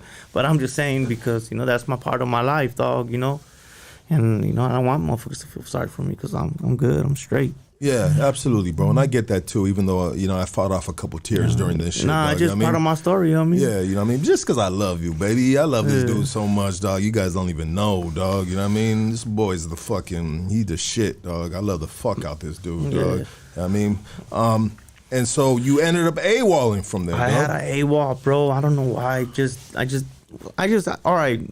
There was a point where, like, I remember some fool fucking what's his name? Boxhead from Grape or fucking Juicehead. But he had a fucking box head. He did. He was from Grape. He was cool as fuck, dog. Was he a black dude or? What trip out? What side was it from? As soon as I got to fucking Mr. C's house, it was the fucking craziest experience, dog. I fucking got to Mr. C's house, right? I go to the room that I'm supposed to be in. It's upstairs and shit. And there's like fucking 3 rooms upstairs, if I remember correctly. I know if you ever been in Mr. C's house, you know what's up. There's 3 rooms. You know, there's like fucking his kids are in the bottom. And in every room, I think there's 4 rooms. And in every room there's like 2 people. And I was with this motherfucker from I don't even want to put his hood out there, but I was with this one fool, and that fool from Grape did not like him at all. And I'm not saying that the fool from Grape did it, but I remember somebody came into the room and they said like, "Hey fool, I'm gonna fucking take a shit on this fool's bed. Don't say shit." I'm like, "What, bro? I just got here." Like, "Nah, I ain't gonna say shit." I fool fucking jumped up on that motherfucker's bed, fucking took a fat shit in the motherfucker's bed. You know, like, god damn, like, what the fuck? Fuck, bro. Yeah. I only see that shit in movies, and I only thought white people do that shit, was dog. crazy, homie. Nah, it was not. It was some Amber Turd type shit. Amber Turd. Shout out to Amber Heard. Yeah. Johnny Depp, I'm sorry you had to go through that shit. Nasty bitch. Fool, that shit was crazy, bro. I was like, what the fuck? Like, whose room am I in? Fix your thing, dog. What is that thing doing, dog? What the fuck is it doing? You're the only guest that has ever done that to that fucking. But help him out. Press on. Help me out. I'm wrestling over here with this shit. God damn it, Preston. Nah, so fucking that. I can't wait till we get to the Preston 2.0 because we got the Preston fucking 1.5 right now, dog. Hey, so that fool fucking took a fat massa on that motherfucker's bed, right? And that fool fucking like, oh, who the fuck shit in my bed, nigga? They're like, was it you? And I'm like, hell no, I just got here. What the fuck would I shit in your bed? You know, I'm like, fuck no. Bro, that is the most For your awkward. first day, bro, fuck yeah. First day you're being accused. The Mexican kid is shitting in the black dude's bed. You know what I mean? It was nothing but black dudes too, dog. It was all nothing but black fools. Nothing black was like probably one Mexican kid and shit, but I think he was like he thought he was black and shit, you know. Yeah. I mean, it was crazy. Wild, And they were dog. smart too because they kept you guys upstairs and they kept their own kids downstairs. We gotta keep them away from the criminals. Yes, yeah. Oh, Mr. C's daughter was fucking hot, you know. Yeah? Yeah, she was fine, dog. You just wanted to suck on those black titties. Yeah, no. You dirty fucker. Nah, but anyway, so that fool shit in his bed, right? So like, all right, that shit happened. So it was a day that we had to go on an outing, you know. No, not an outing. My bad, my mistaken. We had to go back to the Masada warehouse where all the other fucking warehouse kids were at. All the rejects. Yeah. That's just 2 left shoes right there. We don't need that kid. You know what I mean? Who goes to the kid warehouse and gets 2 left shoes? Not me. So we went back to the fucking warehouse in Masada Homes, which was in Gardena and shit. And I forgot what the fuck we went for. And that fool that got shitting on his bed was fucking hot. He was hot as fuck, dog. And The whole ride, he had a shitty attitude. bro, he had a shitty attitude. We didn't even make it back to Gardena. We're like in South Central, bro. We're like in South Central. That motherfucker decided to fucking burn the motherfucker's fro that shit in his bed. He fucking. I swear, bro, he got his. How does a burnt afro smell? Oh shit, dog. Nah, to be racist, but nothing like that. But like that fool fucking burned his fucking fro and they started just fucking chunking him in the fucking van. It was a white van. They fucking chunked him. Fucking Mr. C fucking got off. He just let them fools fucking chunk it. Yeah. And we're just right there like, Yeah. trying to move. And Mr. then, C, a G, dog. yeah, G. He was with the business. He said, all right, you guys got some shit to hash out. Handle that. Get the fuck out of my van doing that so shit. Fucking I forgot what division, but some fucking division in South Central came through and they fucking hanked us all like fucking criminals. They put us in the sidewalk on our knees. They were so like, dang, we're little kids, bro. And Did they have Mr. C like that too? Nah, they didn't have Mr. C Well, like fuck that. Mr. C then. Yeah, fool, but they fucking yeah, they had us all fucking on our knees, arrested, handcuffed, and like, who the fuck was fighting this and that, and nobody was saying shit. And obviously it was the motherfucker with the burnt afro, so they fucking took his ass. And I guess that motherfucker said that it was the motherfucker that burned his afro. So boom, they took both them motherfuckers back to the house and shit. And yeah, dog, we fucking went back and I fucking had my own room and shit. But who cleaned this shit up, dog? I guess that fool that got his like the one that they shit on his bed, he cleaned his own bed.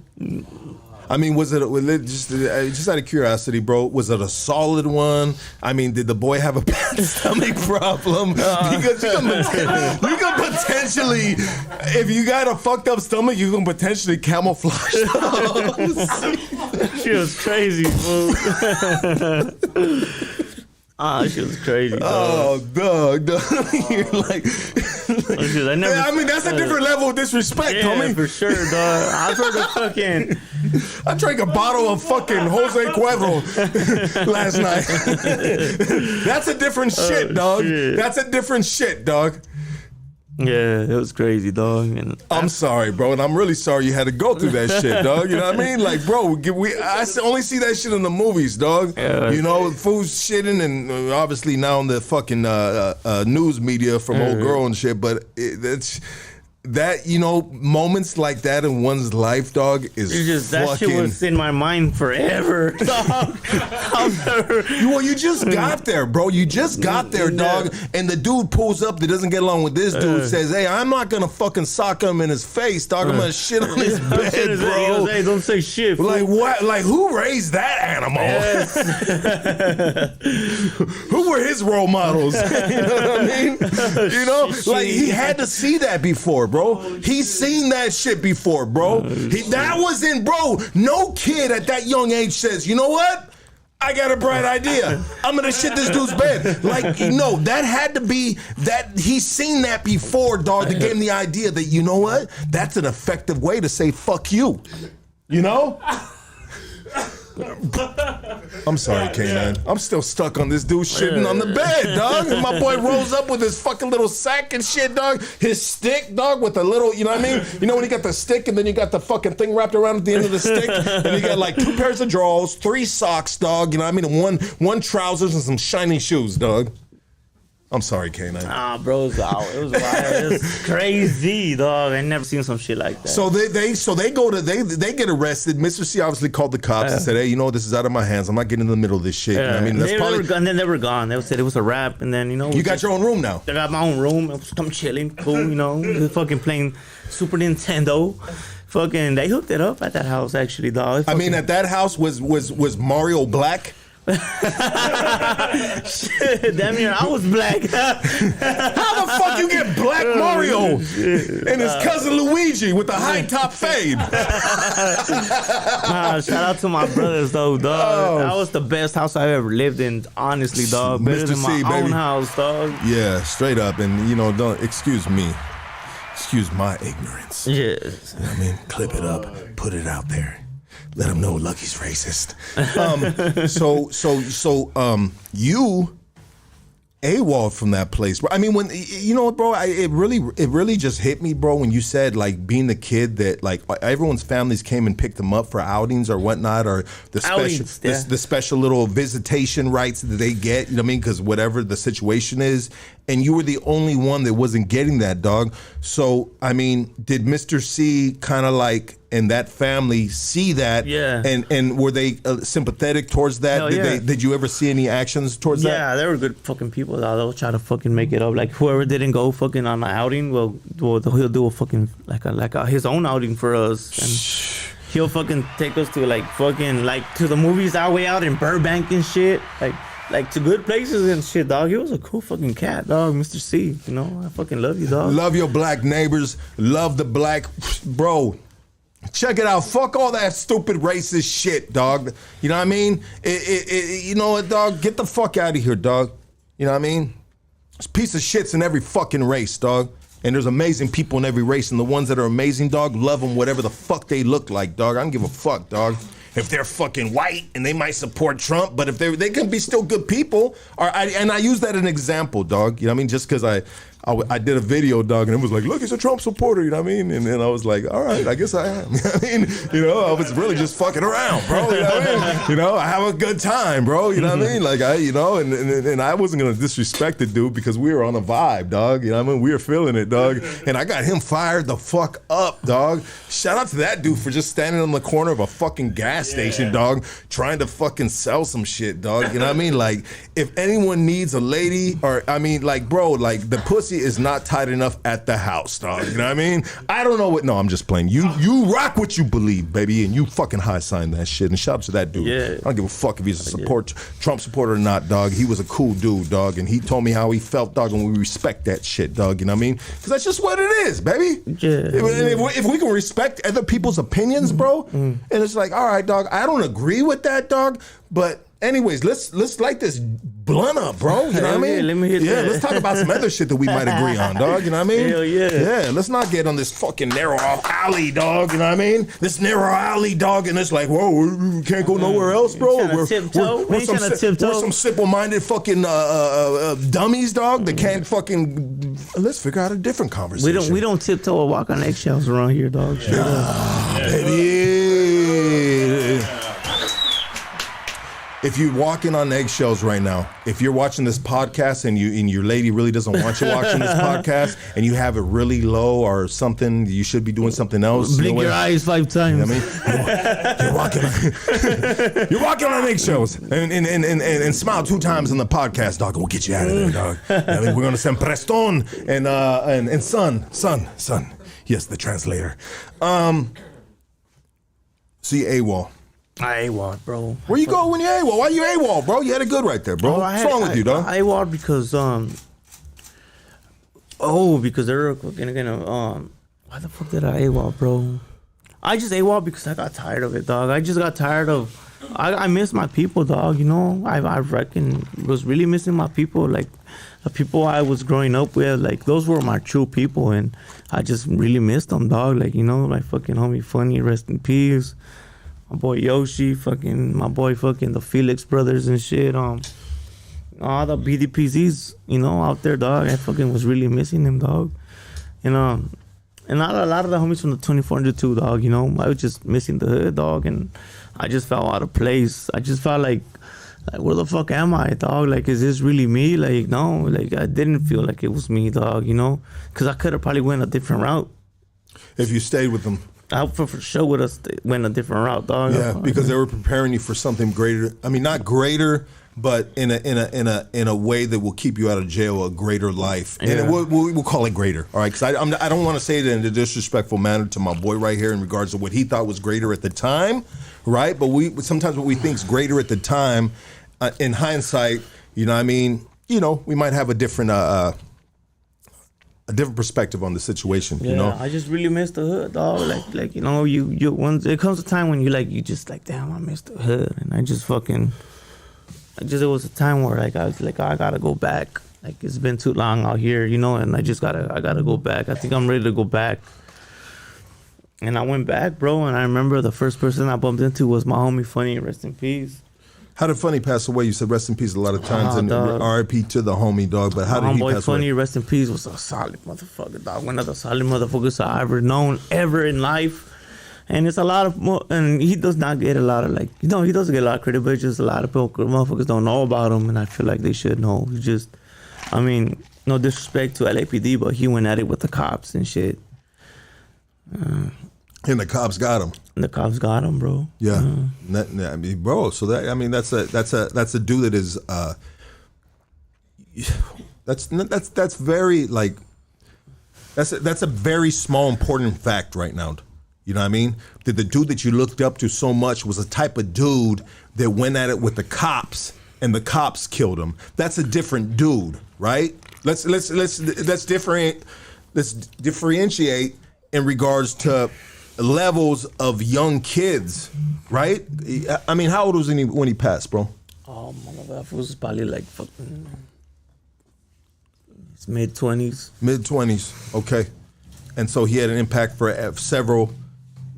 numerous years upon you, bro. And so he was a young kid. But anyways, that shows you a kind of a caliber of a person of who he was. Like that boy had no fucks, bro. You know what I mean? You go at it with the cops, and everybody, all the homies are like, homie, like I'm on the run, dog. I got this, that, homie. If the cops bust in, homie, I'm busted back, dog. You hear these fools say it all the time. I probably said it a handful of times myself, dog. You know what I mean? Real shit. Let's be real about this shit, dog. You know what I mean? We have this gangster shit in us, and we in the moment, we're like, homie, they come to the door right now, homie. This is what they gonna get. This is what they're gonna get. You know what I mean? Like we talk this shit, right? Because we feel like we that dude.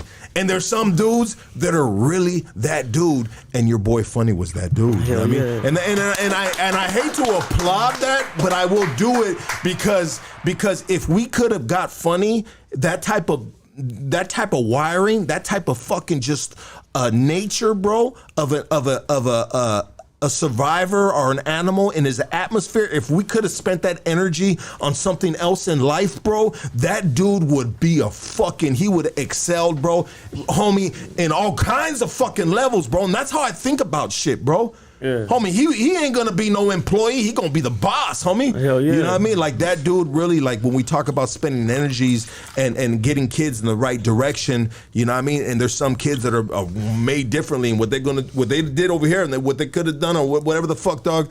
I mean, it's impactful, and I think it's important to point out those things, dog, of the caliber of person that you looked up to, dog. You know what I mean? So you AWOL, you want to go back with, you know what I mean, with your people, dog. And I felt more like, and actually I did feel more happy, more comfortable. I felt like I was fucking finally home, dog.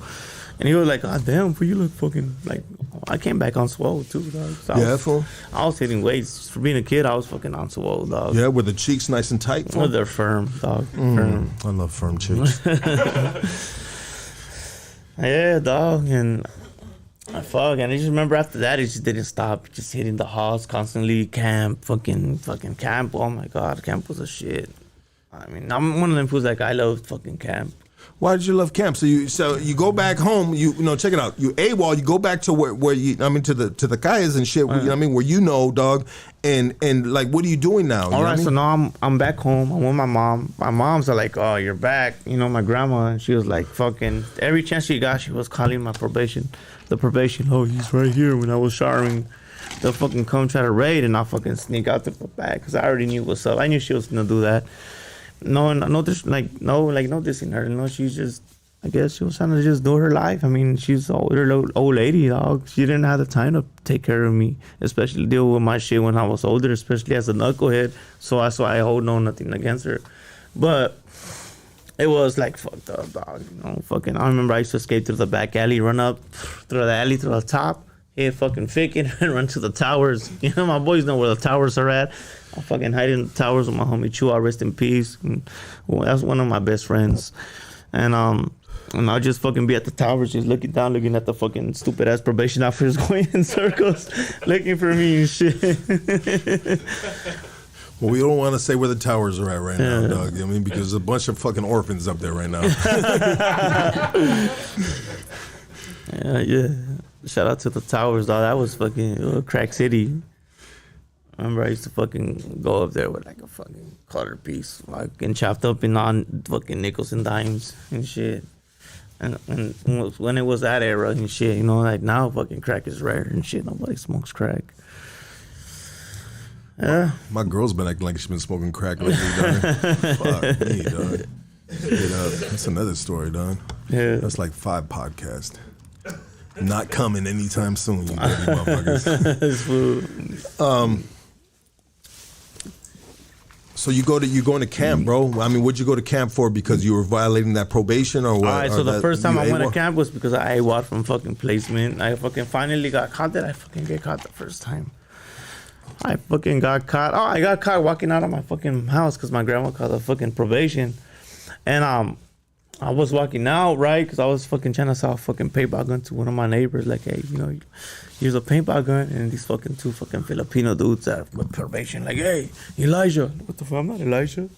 And then my fucking grandma was like out there like with the phone. And like, mom, I'm not Elijah. And she was like, I fucking tried running and shit, and they fucking got me, and I fucking went straight back to the house. Remember fucking going back to Boys R with some fucking badass fucking. That's why I gave you guys the story, dog. I didn't have Cortez, but I had some fucking badass fucking Urachis, dog. I had some fucking fire ass Urachi, the old school ones, black and white. And I went back and I gotta keep them, bro. And that's why I said, you know, I had to keep one in the cell with me, dog, because I wasn't trying to lose those motherfuckers. I mean, bro, the house was the shit too, dog. Remember I was fucking deep with your homies, the homies from Harpies. I remember one time, dog, I fucking flooded fucking East Lake juvenile hall. Not flooded it with drugs, but I fucking flooded that motherfucker, like literally flooded that bitch, dog. The toilet. No, bro, not the toilet. I remember one day I was in PQ, dog. If you are out there, you guys remember this shit, dog? Remember when we flooded PQ, bro? I fucking pumped everybody up to pull that fucking thing on our cell. It's like a little, I don't know, I guess it's a fire extinguisher. I might told everybody, put your fucking towel around there and pull it. They pulled it. Our fucking cell was fucking filled up to fucking our waist and shit. It filled up, bro. And the staff had to come out, let us out. They fucking let us out from there. And boom, the whole fucking unit fucking flooded, and they let out the unit snitch, fool, and fucking we were just fucking tossing him. Let out the unit snitch. We started tossing his ass around. There goes bro. Preston. That shit was crazy, bro. He's like, so what happened was Canine was yelling under the door at a loud fucking at a loud decimal that hurt my ears. Fucking, I'm sorry, Preston, I apologize. Yeah, so you flood that bitch, bro. It's up to they put the fucking snitch out there, bro. I mean, you said you loved the halls, bro. You know what I mean? You started going, and then you're going to camp, bro. You know what I mean? And you know what? I mean, what happens, bro, when you get towards like you in high school now, bro? What are we doing in high school, bro? So now I'm like, I didn't really get to go to high school because I grew up in the house, bro. You know, so during high school I was all in fucking in Central and shit, Central back and forth to camp, but really more in Central, bro. With the homie fucking the cripple good homie from the hood. That's right, dog. And so you, I mean, what point in time did we turn 18 and we don't have to worry about this juvenile shit, bro? Oh shit! So one time, I guess I was in Camp Page, and I had to go through the same bullshit, dog. I was in Camp Page, fire camp, forestry camp, whatever you want to call it, and it was time for me to go home, dog. And so I'm going back to the office. They're like, hey, you got a couple weeks home. You got an address? I'm like, oh yeah, I got an address. My grandma. And my grandma is again with that fucking bullshit, like, yeah, I can't have him. He's so fucking ugly. And I'm like, fuck, dog. Like, what the fuck am I gonna do, bro? Like, where the fuck am I gonna? I mean, at this point, where's mom and dad at still, bro? They're still doing their thing. What is mom doing, bro? Mom and dad just didn't want no part of me, dog, and not too bad. They just didn't want nothing, dog. And that's the shit that hurt me the most, dog. Cause I thought maybe they would want me, but it didn't, dog. I mean, how does it, as a child and shit, how does it feel to be not wanted by the people that brought you into this world, bro? Like, what kind of thoughts go through your head, bro? How do you compute that in your young mind, bro, at the time? It's hard, bro. It just makes you not really give a fuck, actually. Like, it sucks, It sucks. It sucks. Like, I didn't know what to do, dog. Like, I just thought, like, damn, dog, I'm fucking gonna be, I'm 17, I'm in Camp Page, I'm about to be 18, and my family still doesn't want me. Like, what the fuck's going on, bro? Like, what the fuck? I didn't do nothing bad to nobody. I didn't fucking kill my family members or nothing, but I guess that's how they wanted it, bro. And, I mean, luckily, fucking, my PO was able to fucking, convince them that I was gonna be 18 and I was able to go home. And I just went home to the hood, dog, off of juvenile probation, and I didn't even last I didn't even last like 3 months out there, dog, because I was just like, I didn't care. I really didn't care. Like, why would I care though? Yeah, why would you care, bro? I mean, the value of oneself as a child. I mean, we think as a grown man that would compute different, but as a child, the development of the brain can really like fuck you over and just like, all right, I'm gonna feed into this negativity. If you don't care, I'm not gonna care 100 times over, and that's the child in us that just wants to fucking unleash the beast to the world. And sometimes it's unfair for some people sometimes because I didn't do this to you, bro. You know what I mean? Or you feel what I'm saying? Like, dude, sure. I've fucking lashed out on a lot of people, dog. Even maybe to this day, dog, sometimes, like, you emotional motherfucker, calm your ass down, dog, whoa. Like, or sometimes, and then I'll reset and I'll apologize or whatever, I'll talk it out or something, you know what I mean? But, I'm still developing at 45, you know what I mean? But to be in a situation like that, dog, it's easy not to give a fuck if nobody else gives a fuck. Right. If you don't give a fuck about me, how am I going to give a fuck about myself? You brought me into this fucking world.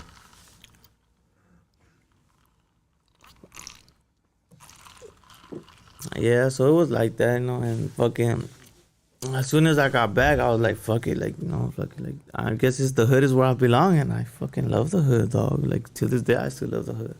But it's just, now I know, and I'm lucky enough to be more fucking wiser and know better. I'm not saying the hood is no good, because, I'm not saying that, but, I just think a little bit more different, and I'm lucky to go through all that shit, so I'm lucky to go through all that shit and get wise enough to be able to be where I'm at.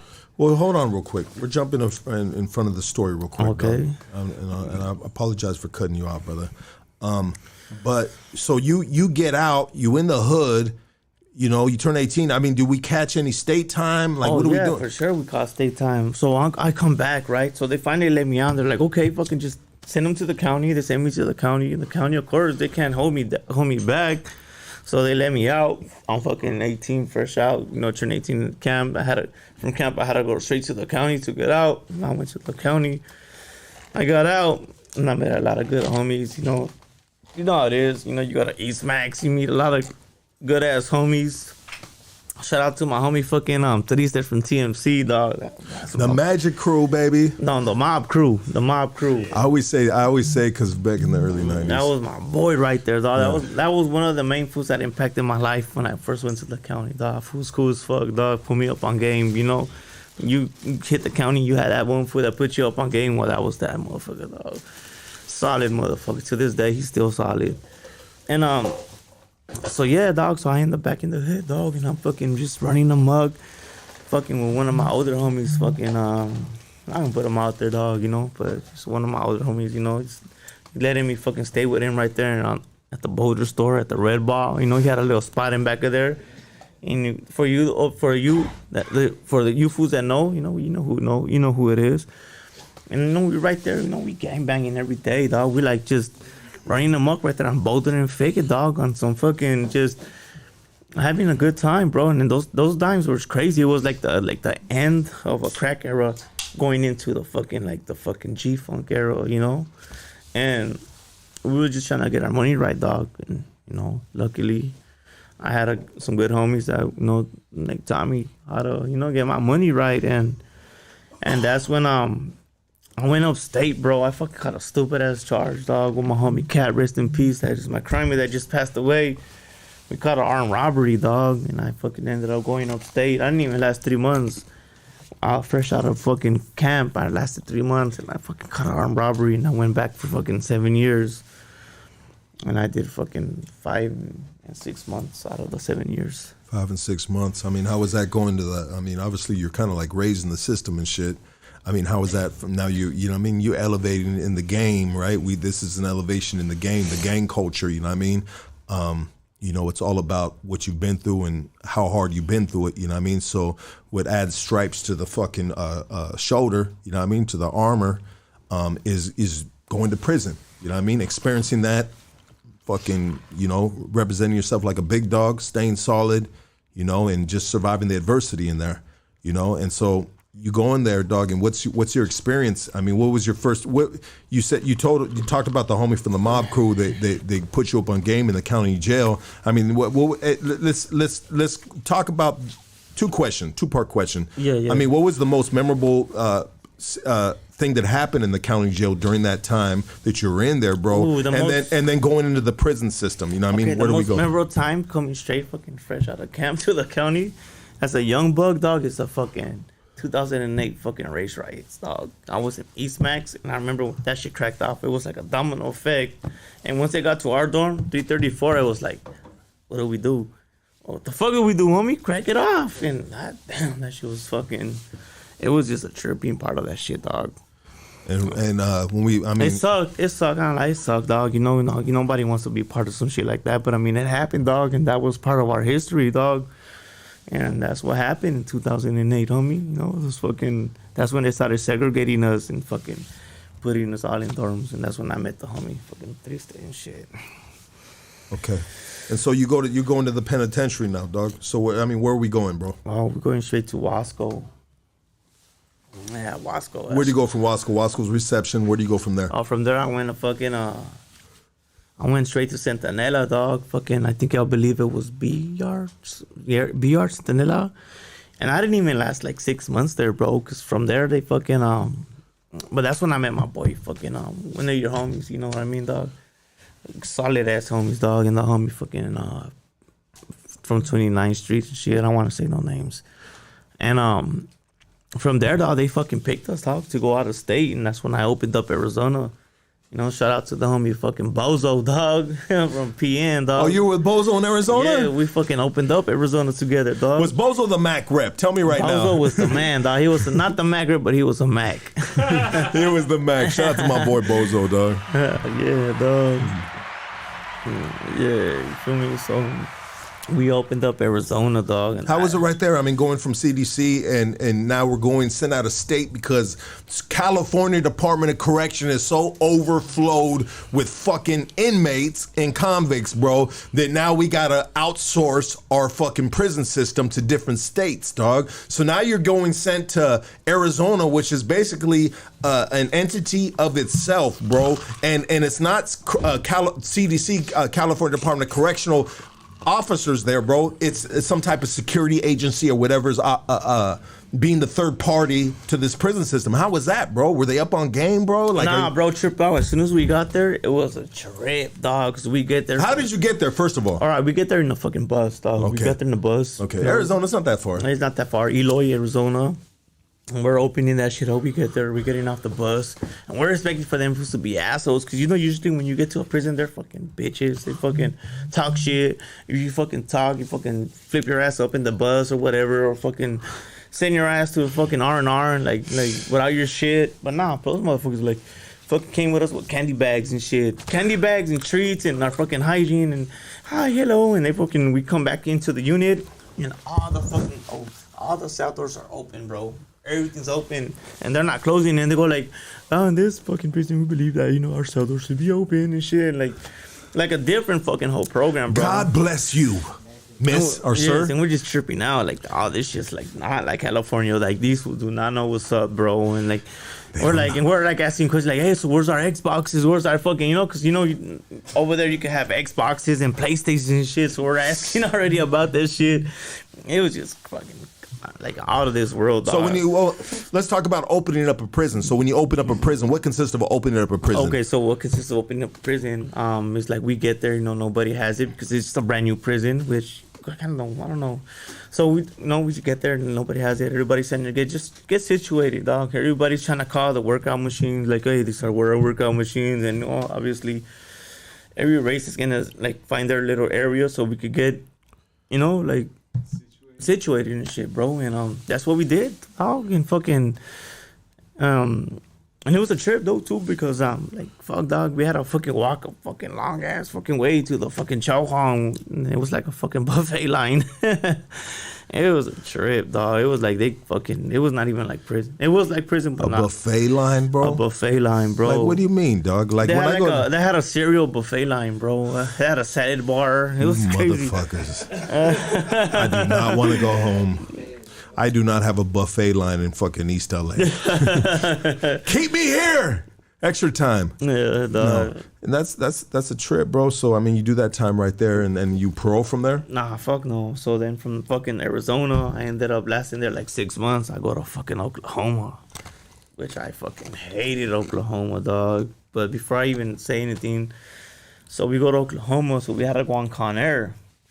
My first time on Con Air, it's like the movies and shit. You fucking, they take you to the airport in Arizona. They tie your ass up and change, just like you're going to the shoe and shit. You get on this old raggedy ass airplane, dog, a fucking nautical plane and shit, dog. Big ass nautical plane, thinking that shit's gonna crash, but it's not, And they fucking take you to Oklahoma. Oklahoma. Not one homie in Oklahoma. Yeah, dog. No, now we got one. Go ahead. We fucking right there, and then we're opening that motherfucker. It's like we're opening up these prisons for I forgot the name of the fucking a company. It's a company. They're not even SEALs. They're security guards. Yeah, no, 100%. Yeah. And we're opening up these prisons, bro. And we're trying to set up shop and shit. Yeah, and you're not only are you open up the prison and dealing with with all the different races of claiming what area is theirs, what workout stations, what all the politics of being on a prison yard, because that is important, because you've got everybody coming through together, and there's gonna be fucking there's gonna be situations like, hey homie, I was next. No, I'm next. CCA, there you go. Yeah. Thank you. But anyways, you had to let the fucking security But you had to let them know who the fuck you were. Yeah, who it is and how we do this shit right here. And they're like, oh, we heard about you, California fools. They used to call me Hollywood, dog, everywhere I went. Why, dog? Because you always had them sunglasses on? Nah, dog, I don't know why, but this motherfuckers always call me Hollywood and shit. I'm like, motherfucker, I ain't Hollywood. I'm from fucking East Los, bitch. Boyle Heights. Hey, well, you a little bit of Hollywood, dog, because last time me and him went to the movies, I held the popcorn, dog, and he had his sunglasses on, dog, so I was like, this dude is Hollywood, dog. I told my homeboy Villain one time, dog. One time when I was living in my neighborhood and shit, dog, and I always had the homies over, whatever. Had the spot on Strickland and shit and Figueroa in my hood, dog. Motherfuckers know that shit. I told one time I was just like, fucking having problems with some bitch I was with, dog, and I was like, hey, Vil, you want to go to the fucking Highland Theater on Fig and watch a movie? And he goes, only if I can hold the popcorn. And I didn't know what that meant. And then I asked, and it's like, bro, he's gonna hold the popcorn and his dick is gonna be in the popcorn. So you're gonna be over. And I said, that motherfucker, R.I.P. to my boy Villain, dog. I love that dude. One of the craziest dudes from my hood, dog. That boy is a fucking animal. He's a fucking nut, dog. And every day we miss you so much, my G. And so, yeah, you last 6 months there, bro. Where you go, bro? Why you only 6 months? You should stay a little longer. Where? Dog. In Arizona? Oh, you go to Oklahoma. Why do you go to Oklahoma? You're on Con Air, bro. I don't know. They just picked a lot of motherfuckers from Arizona to go to fucking Oklahoma. Okay, so they're moving around their prison system and their shit. Like situate shit. I guess because they're moving in Northerners to the fucking. They're moving in Northerners. So they need X amount of homies to balance out try to balance these yards and shit. So now we're going to fucking Oklahoma, and Oklahoma's like a fucking federal prison. Wow. As soon as we get there, it's a federal prison. So there's like DC blacks, fucking all kinds of different people. Oh, they got you with the other dudes? Well, yeah, they got us with DC blacks. They got us with all kinds of foods that are in federal prison, but they're shipping them out little by little. Oh, and we're getting there, and there's already Northerners there and homies that are in the feds telling us, hey, you guys be careful, dog. Like, be careful because these motherfuckers are with it and they don't like us. Wooty woo. Who, the DC blacks? Yeah. Why? What's up with the DC blacks, bro? Oh no, bro. But I heard they didn't like us. No, I've heard it a bunch of times from my boys in the feds and shit. I was trying to get a little bit of information, dog. Yeah. Because I gotta report this when I'm done. But I always hear that they're the DC blacks, bro. You know what like, the business, hey, you know what, dog? I ain't gonna I just heard some crazy shit, dog. That they just like no rules apply with these dudes on the prison yards. No rules apply. They're like, oh, they just be careful with those motherfuckers. That's how they said to us. You know? And so how was it while you were there in Oklahoma? So when we were there, it was cool, bro. But it was cool, bro. Like, it was cool. You know, we getting our fucking PlayStations, our Xboxes. It was straight. You know, we hitting the weights and shit. We had weights out of state. It was cool, but you know what?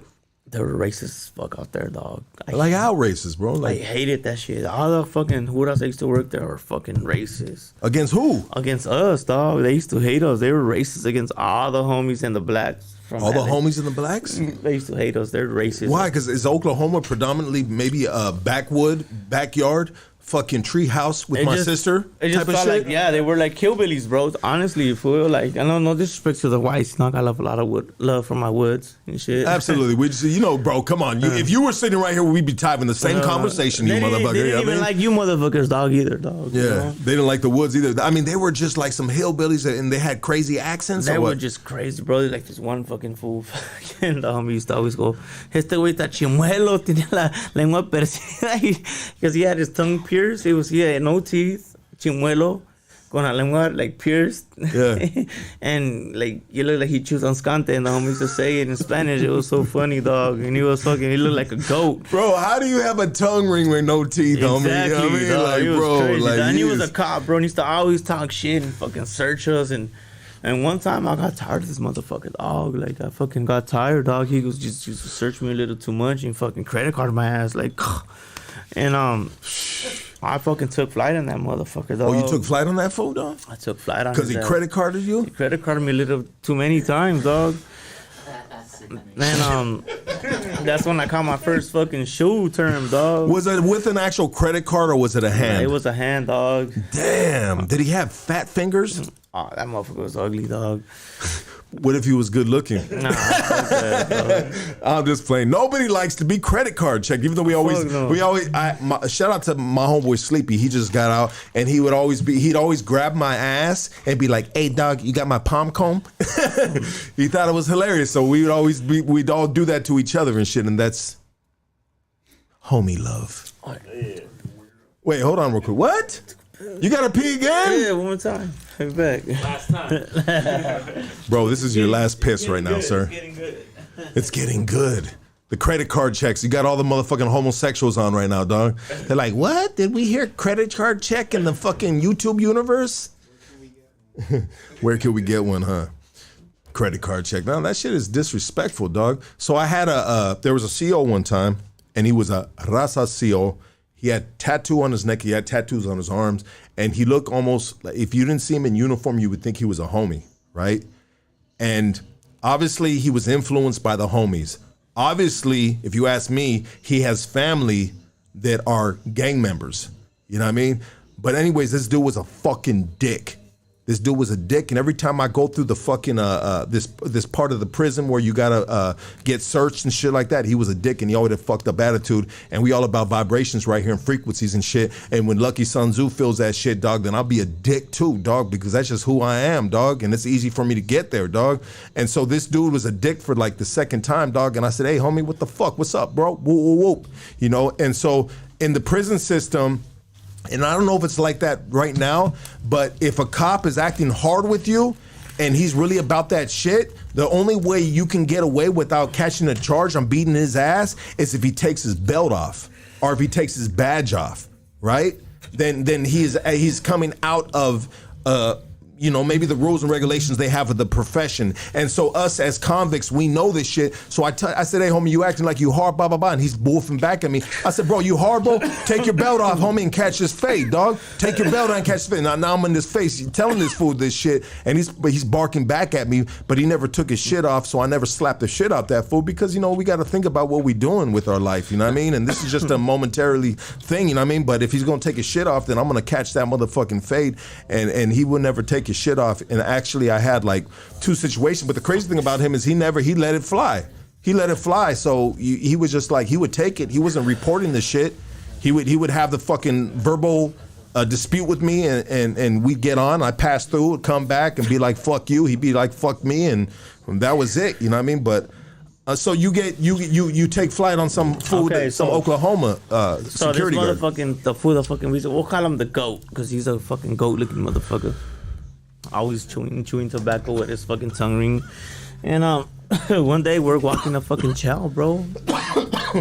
We're walking a chow, dog, and he pulls me out of line and he fucking searches me in such a fucking nasty fucking manner, dog, and I just feel super disrespected and disgusted, dog. I'm like, fuck this shit, dog. Like, you know, like, it's not worth staying here, and this motherfucker always doing this to me. Every time I go to chow, he wants to just picks me. He picks me out of everybody. Yeah, you know, because everybody gets picked when you're on chow line movement. When you're walking to the chow hall, there's nothing but fucking COs or security guards in this situation. You know what I mean?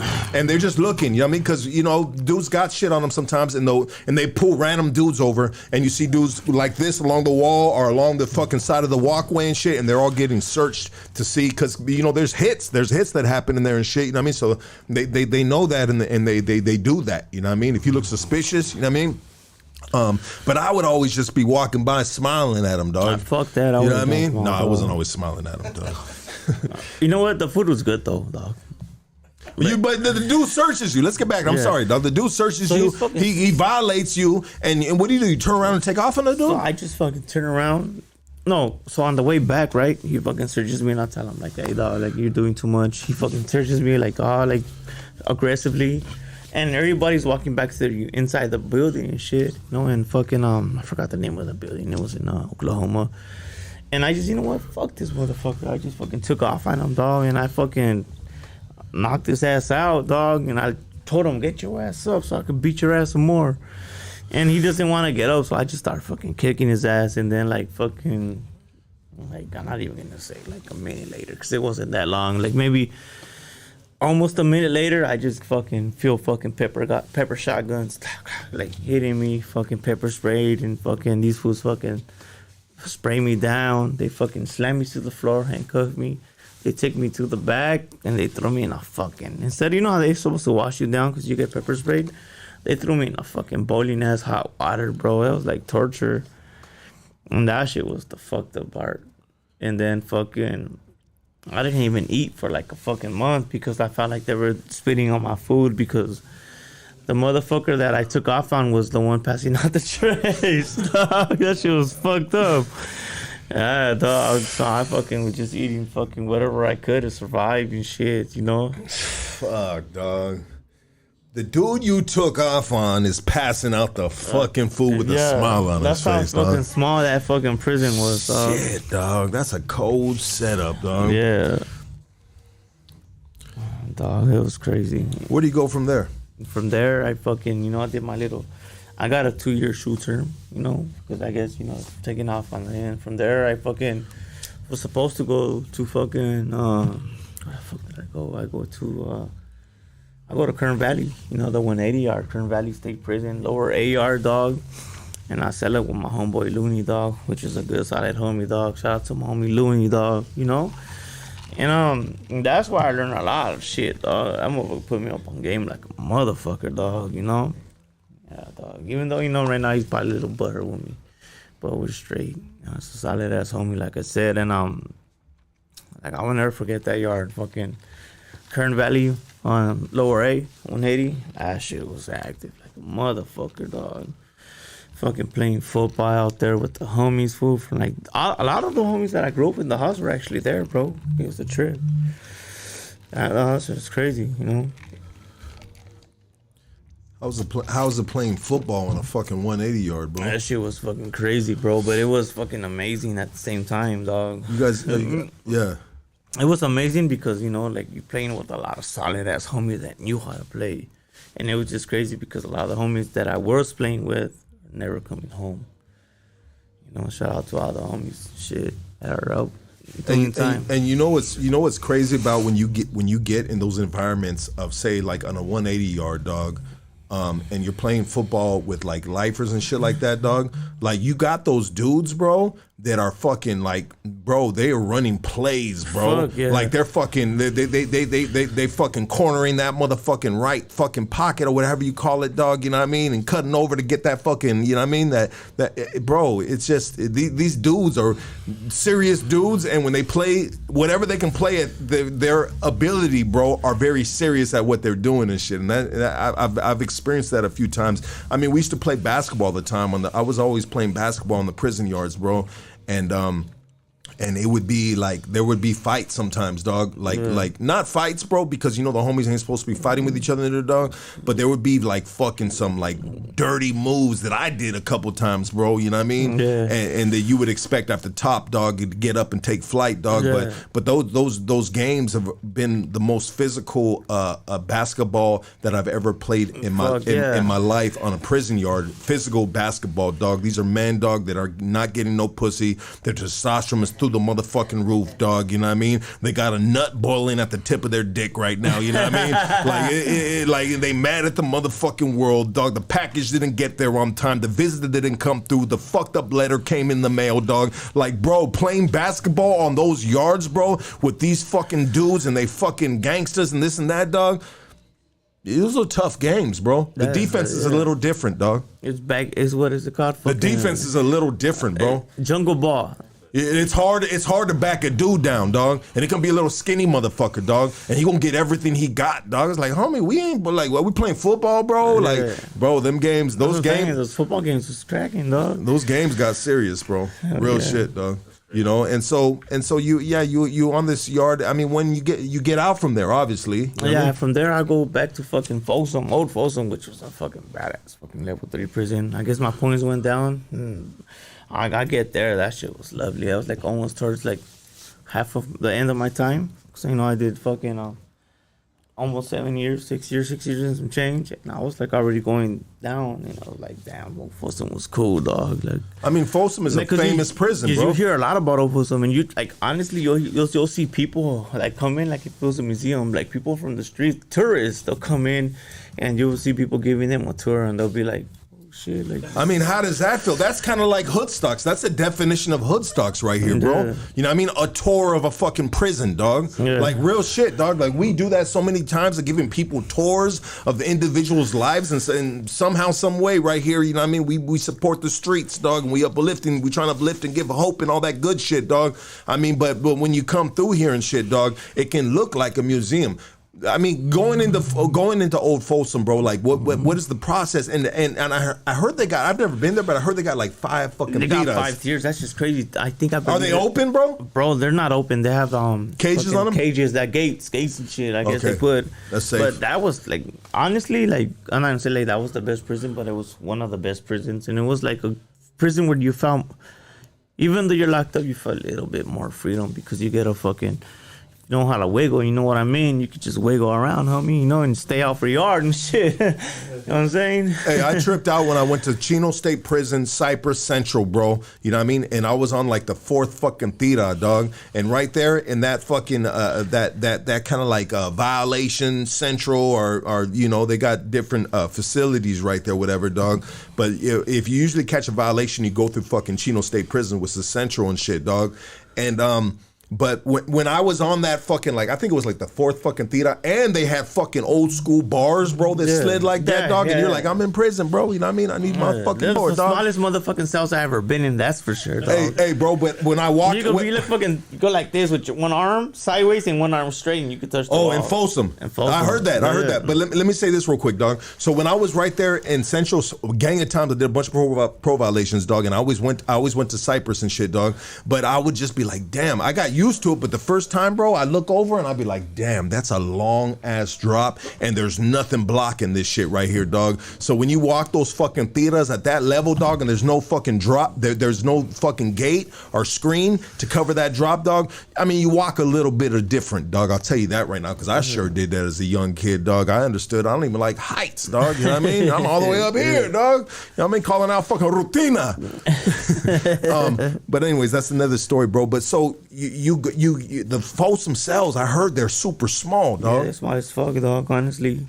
You could be like fucking with one elbow closed and the other one shirts out, and that's the whole fucking cell. I'd be claustrophobic in that, bro. I heard you like your TV right here in the fucking inside the bunk, like, you know, in your bunk you just have the TV right there. Yeah, bro. You gotta make a little rope. Can you even do burpees right there, bro? You could, but Sally has to be laying down in his bed. You're like a lot of fucking Sally's go to Vogue there, so that's the good thing. So you could be able to work out in the morning if your Sally goes to go fucking make they make license plates there. That's what they do. How are you with small places? Being in that little cell. I mean, obviously you gotta adapt. I guess bro. I was used to it. I guess, you know, like it was like something new to me, so I was just taking it like an adventure and shit. Like an adventure. I've always looked at it like that too, dog. Like adventures. Yeah. I mean, so you there in Old Folsom. I mean, what were you? I mean, what experiences did you have right there? Oh, fuck, all kinds of shit, dog. Nah, well, actually, there was more chill, dog, because there was a lot more people, a lot of more homies from the east side, dog. You know, looking good ass homies. I just rather not talk about, you know. Yeah. But it was just like fucking cool prison. A lot of them homies that actually just got out and shit from doing like life terms and shit. So that's shout out to them and dog. Check it out, dog. I'm not asking for those type of details because if I get you in trouble, I get myself in trouble, bro. Yeah. Right? I mean, you know, that's the way it goes right here, baby. You know what I mean? So, never that. And I understand some things are best to be not told, right? You know what I mean? Yeah. But so you pro from Folsom? No, I don't pro from Folsom. I go to Lancaster and that's where I pro. And that's where I met the homie fucking youngster from Highland Park, dog. That connected us, you know? Yeah. Dog, that was a solid ass homie right there, dog. He was the porter, and that's where I was just looking like, oh, I had like maybe a fucking year and some change, and I'm already going home, and I'm trying to fucking work out like a motherfucker, dog, and shit, dog. Well, I mean, why are you trying to work out so hard, dog? Are you going home to Mr. C's daughter for what? Nah, hell no, dog. And, well, you know what? My bad. To go back to Old Folsom, that's where I met Jaylene in Old Folsom. Sorry, Jaylene. That's dope. You guys been with each other for a long time then. Yeah, going on like fucking 9 years now. 9 years, dog. Yeah. Damn, dog. Yeah. You know what that means, dog? That means a lot of jacking off in the shower. Oh shit. Boys will be boys. You can never take that from a man. I don't give a fuck how bad you are. It still happens. You go in the Preston's shower and it smells like shit. Fucking It's like, you're jacking off the wrong way, bro. The plumber, the plunger in there is purple. Like, what the fuck, bro? Is this really a plunger, dog? Water. Oh shit. Shoot. How you feeling, dog? You good, bro? Yeah, I'm straight. You faded? Hell no, I'm not faded. Drinking water. I'm a little concerned right now. Yeah, because it's good for you.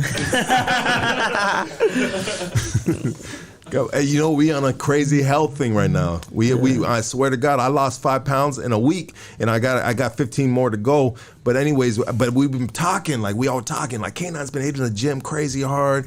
Preston, we don't know what Preston's doing. He's been twerking hard. We're still trying to figure out if he's an undercover agent or not. But anyways, it's okay. You know what I mean? He's been here 2 years. That's a lot of work, bro. And if he is, he deserves a promotion now. Give him a promotion now. Bro, Preston gets pressed so hard for being a cop all the time, dog. Nah, hell no. He's a fat vegan. Just playing, dog. Fuck you. There you go. That's what your superior told you to say, sir. When you're in this situation and you're getting pressed, say fuck you. Fuck you. Yeah, they're gonna know you're a badass after that, Preston. Fuck you, that's it. Off you go, agent. My cousin Nick from Roulette Printing always gives us full hard time, dog. It's fucking That's hilarious. the boy right there, dog. Roulette Printing now. Yeah, my Nick's always on his bumper and shit, dog. And Preston's like, man, I mean, what the fuck, dog? I mean, what's wrong with this guy, dog? And I said, hey, dog, this is Joe Pesci. He needs a Snickers, dog. You know what I mean?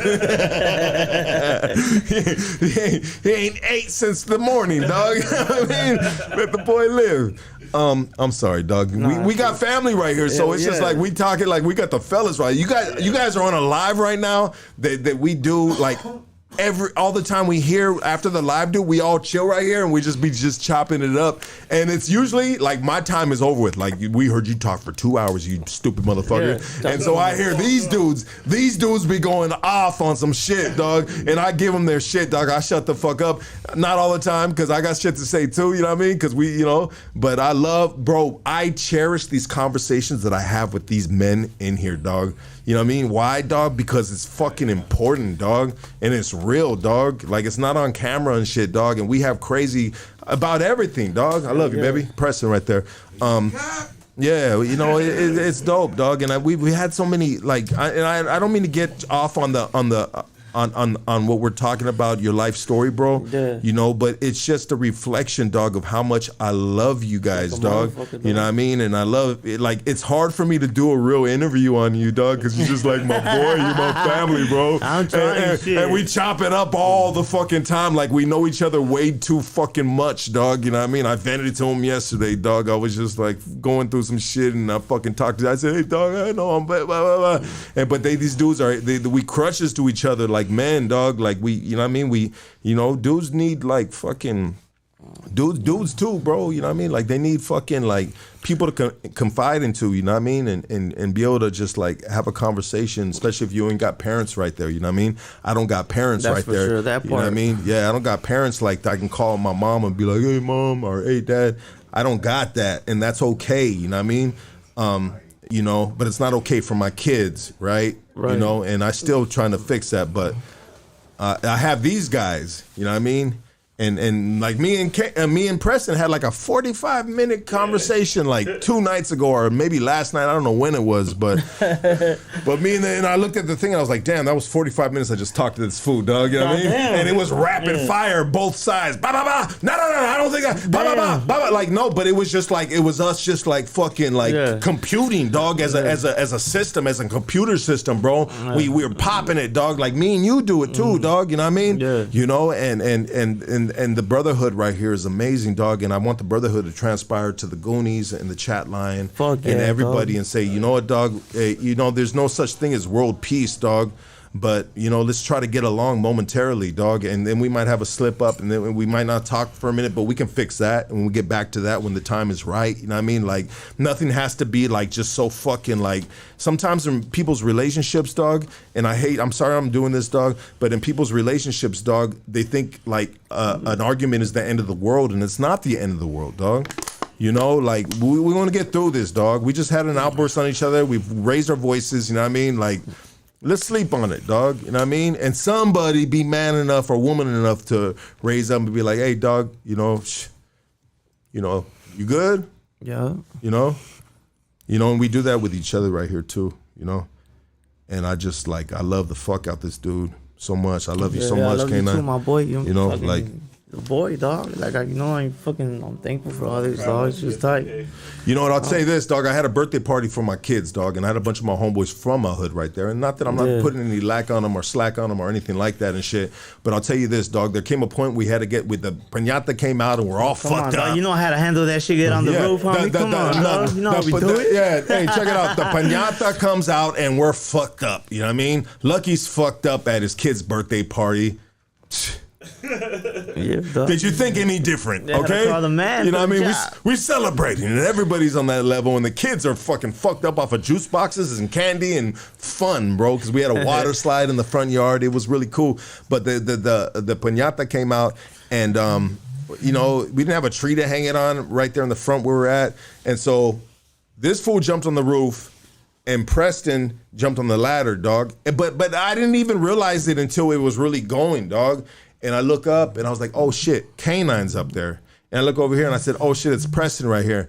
And it was just like, cause we were always working with each other and we're always trying to think ahead for each other and shit.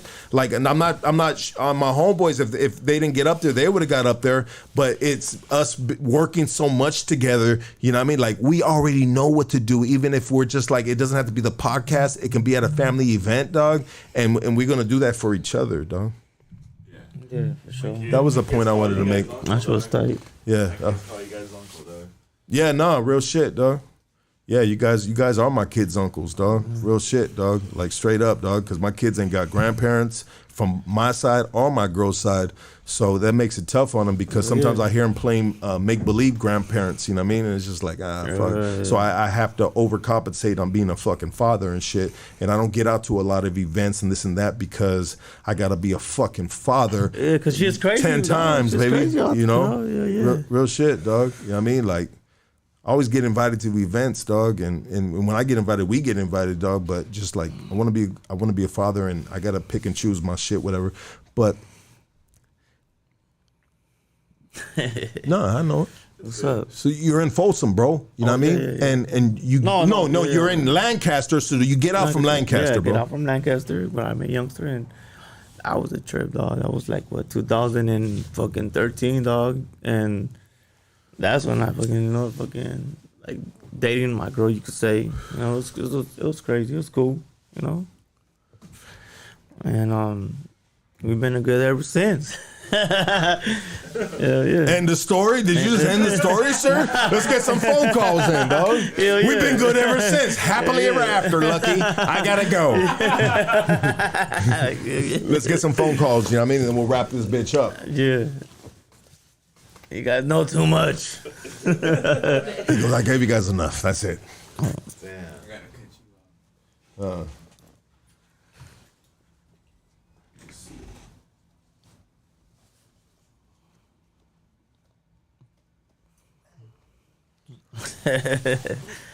Do it like that. Oh, damn. Good shit. I sure hope it was. Damn, I'm trying to catch this bitch. Damn, I can't catch this. You guys don't gotta call in, dog. No, I'm kidding. Cool. No, I was trying to catch it because those comments were going up, dog. Let's get this first phone call right here. What's up? You're on Hood Stocks. Talk to us, baby. What's up, Lucky? What up, baby? Fuck you. I love you too, and tell your mom I love her too. Hey, K9. What's cracking, Fuck dog? you too. Fuck you too. Yeah, you better. Me and your sister are sitting here watching you live, homeboy. Oh, What's up, shit. Ryan? What's cracking? What's up, my brother? What's up, homie? I want to say shout out to my brother. I love you. Love you too. Proud of you. Yeah, thank you. Good job on your story, bro. Thank you, sis. Yeah, I had to call. I had to make sure I was the first motherfucker to call. That's right. Good looking now. This is a good story, dog. I'm happy you did it. Yeah. Lucky, you got a solid one right there, bro. Thank you, brother. Because I I'm the appreciate it. same. First time I met this cat, he didn't come at me sideways. He came and shook my hand like a man, dog. And you're the husband of his sister. Yeah, that's Ryan. Yes. That's what's up, dog. That's what's up, Yes, bro. sir. Yeah, that's right. Thank He's a you. good guy, man. He's doing really good, dog. I mean, I can say that. Like, if you ask me about any of these guys right here, I can say what they're doing. You know what I mean? And depending on the platform, I mean, maybe sometimes I can't be honest, but honestly, right here, I can say all these dudes are doing really good, dog. Like, they're doing good, dog. Like, I ain't even got to lie, bro. If anyone ever vouch for any of these dudes, I'm like, bro, they're doing so good, dog. You know what I mean? And that we doing good together, bro. Yeah. Thank you, brother, for calling. Well, no, you get. Next phone call. You're on Hood Stocks. Talk to us. Sorry, bro. Hola, Lucky, ¿cómo estás? ¿Todo bien? shit. Fumamos mota todo el día ahí, güey. I'm excited, girl. Don't be talking to me like that. No, I'm just playing. What's up? Okay, next phone call. Damn. You're on Hood Stocks. Hello? Talk to us. Yes, sir. Go ahead. Hey, what's up, man? Fuck you, Lucky. And what's up, Mr. K9 Jelly? What's cracking, Hey. homie? Hey, I just want to say one thing. What? I eat food staycation at a Walmart parking lot. The what? No, it's because they've been going talking. off on They've been iPhone, saying in their comments. They've been talking shit. The what? He said IE fools be hanging out at. No, they be taking it. No, shout out to my IE brothers, baby. Don't play with that shit. Hell yeah. Riverside, San Bernardino, all the motherfucking Rialto, fucking Corona way. Don't play with it, dog. Let's go to our next phone call right here. IE's the shit, dog. And they you know, all the hood moved to IE. Why are they hating on IE for? Go to San Bernardino and you want to get the business. You want Hood What's wrong Stocks, talk to with us. IE? You're on Hood Stocks. Go ahead, baby. Hey, what's up, Lucky? What's up? It's Doug calling from Santana. Hey, what's up, K9? What's up, Hey, you guys homeboy? are doing it fucking right, dog. Oh, that's I right. appreciate dude. that shit.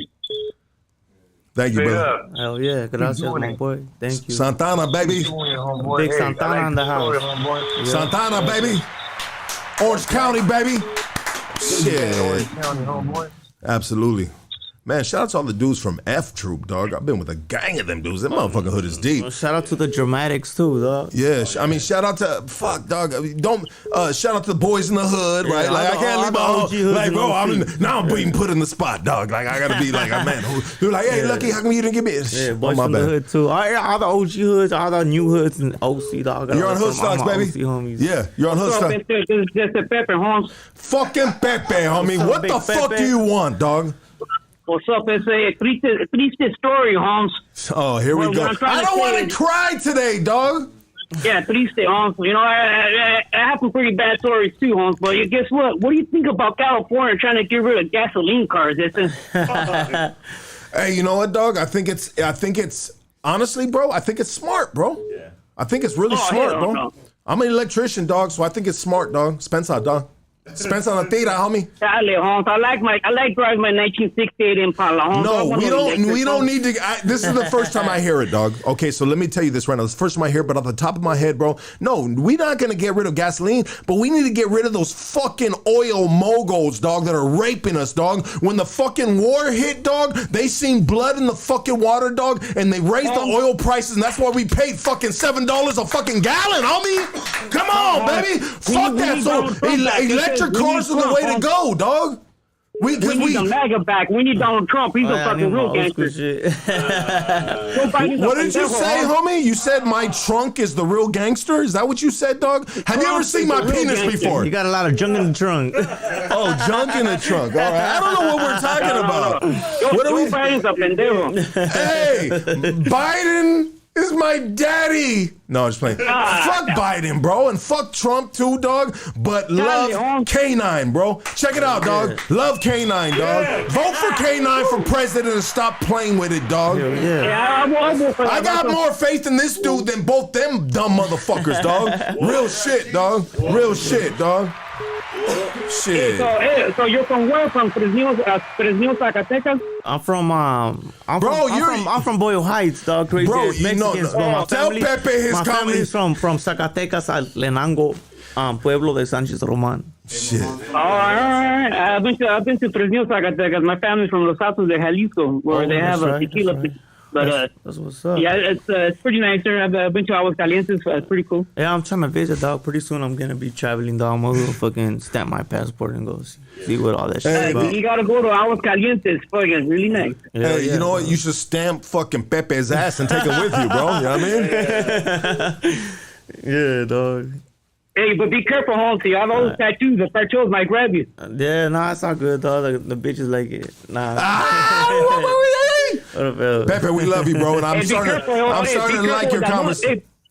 Be careful with that. No, Pepe, get out of the house. You're on the Hood Stocks. Talk to us. Pepe's the dude that doesn't want to leave, bro. Yeah. It's like, you yawn. I gotta work early in the morning. And fucking Pepe's still going on. He don't shut the fuck up, dog, and he won't leave. You're on the Hood Stocks. Talk to us. Yo, what's up, man? Hey, what's up with that fool Pepe? I think he came out of the IE because those IE fools be wilding, dog. Shit. They stay kicking it at Walmart parking lots, rocking LA gears. LA gears. Homie, no, dog. I don't know where Pepe is from. Pepe is not. No, he's not from the IE, dog, because the IE homies are too fly for that fool, dog. You know what I mean? It's real shit, dog. Hey, but you know why? Huh? The IE homies stay wearing neon thongs under the band-aids. Oh, shit. I gotta end this phone call, bro. You know what I mean? Because you're putting me in a predicament. Oh, shit. You're putting me in a pickle. Mr. Pickle. Shout out to Mr. Pickle, though. You're on Hood Stocks. Talk to us. Shit. What's cracking, you guys? Saludos to you guys from Saca up here in the north. Yeah. I want to give a shout out for y'all for getting out of the pinta, man, and then doing your thug bizzle, bro. Taking care of business, you know what I mean? The system is here to take people that are poor or middle class, working class, that don't have systems in our communities that bring us through and put us in that situation, which prison with addiction, alcoholism, or abusive cycles, right? And that's the system that we're in America. So saludos to you guys, bro. Just want to say what's cracking. Shout out to Sakura, 916 Wood Loan, 530. And, much love to all you about those. Ooh, let's go, baby. Let's motherfucking go, homie. Shit, dog. Pepe, you have been kicked off the squad, homie. We got your replacement, dog. Yeah, that's right. Andale. Yeah, that's dog. Right. Ooh, bro, I love it when you got some like fucking educated ass motherfuckers calling in with some shit, dog, to say, dog. Hey, you're on Hood Stocks. Talk to us. Hey, so this is a message for K9. I just wanted to say. Sorry, I hear my echo, so it was a little bit off-putting there. I just wanted to say, bro, I know how that feeling is when you're a child. Well, I was a child when I was in Juvie, and my mom said, like, I don't want to deal with her anymore. And they shipped me to Texas, but I did have to get on a plane. And my juvenile hall closed and tied up as a 13-year-old, actually as an 11-year-old. Yeah, so going through that, knowing that your grandma kind of gave up on you, she's a great woman. Unfortunately, like resilience is not always there for our family when we're going through all of those battles. Yeah. Just sometimes it's not easy for like a parent to handle all that because it's not her responsibility at the end of the day. Who's on the phone? Is this Vida Maravilla right here? Nah, it's P Nava speaks. Okay. Shout out to you. Okay. I like this call. Thank you. And I apologize for you sound like someone else that calls in here. I'm sorry. No, you're good. You've mistaken me before. I've called you once before. Yeah. Okay. But I know how you're feeling because I went through the foster care system at the age of 7. Came back to my mom at the age of 10, and it was just a mess, bro. Like it was a mess. I would go to behavioral school. I would get restrained all the time, and there would be 6 people on me. I think my message for everyone is, as a parent, if we have children that have that type of energy, be responsible. Let's try to not only that, responsible, but try to manifest that energy into something that's going to be productive for them in the long run.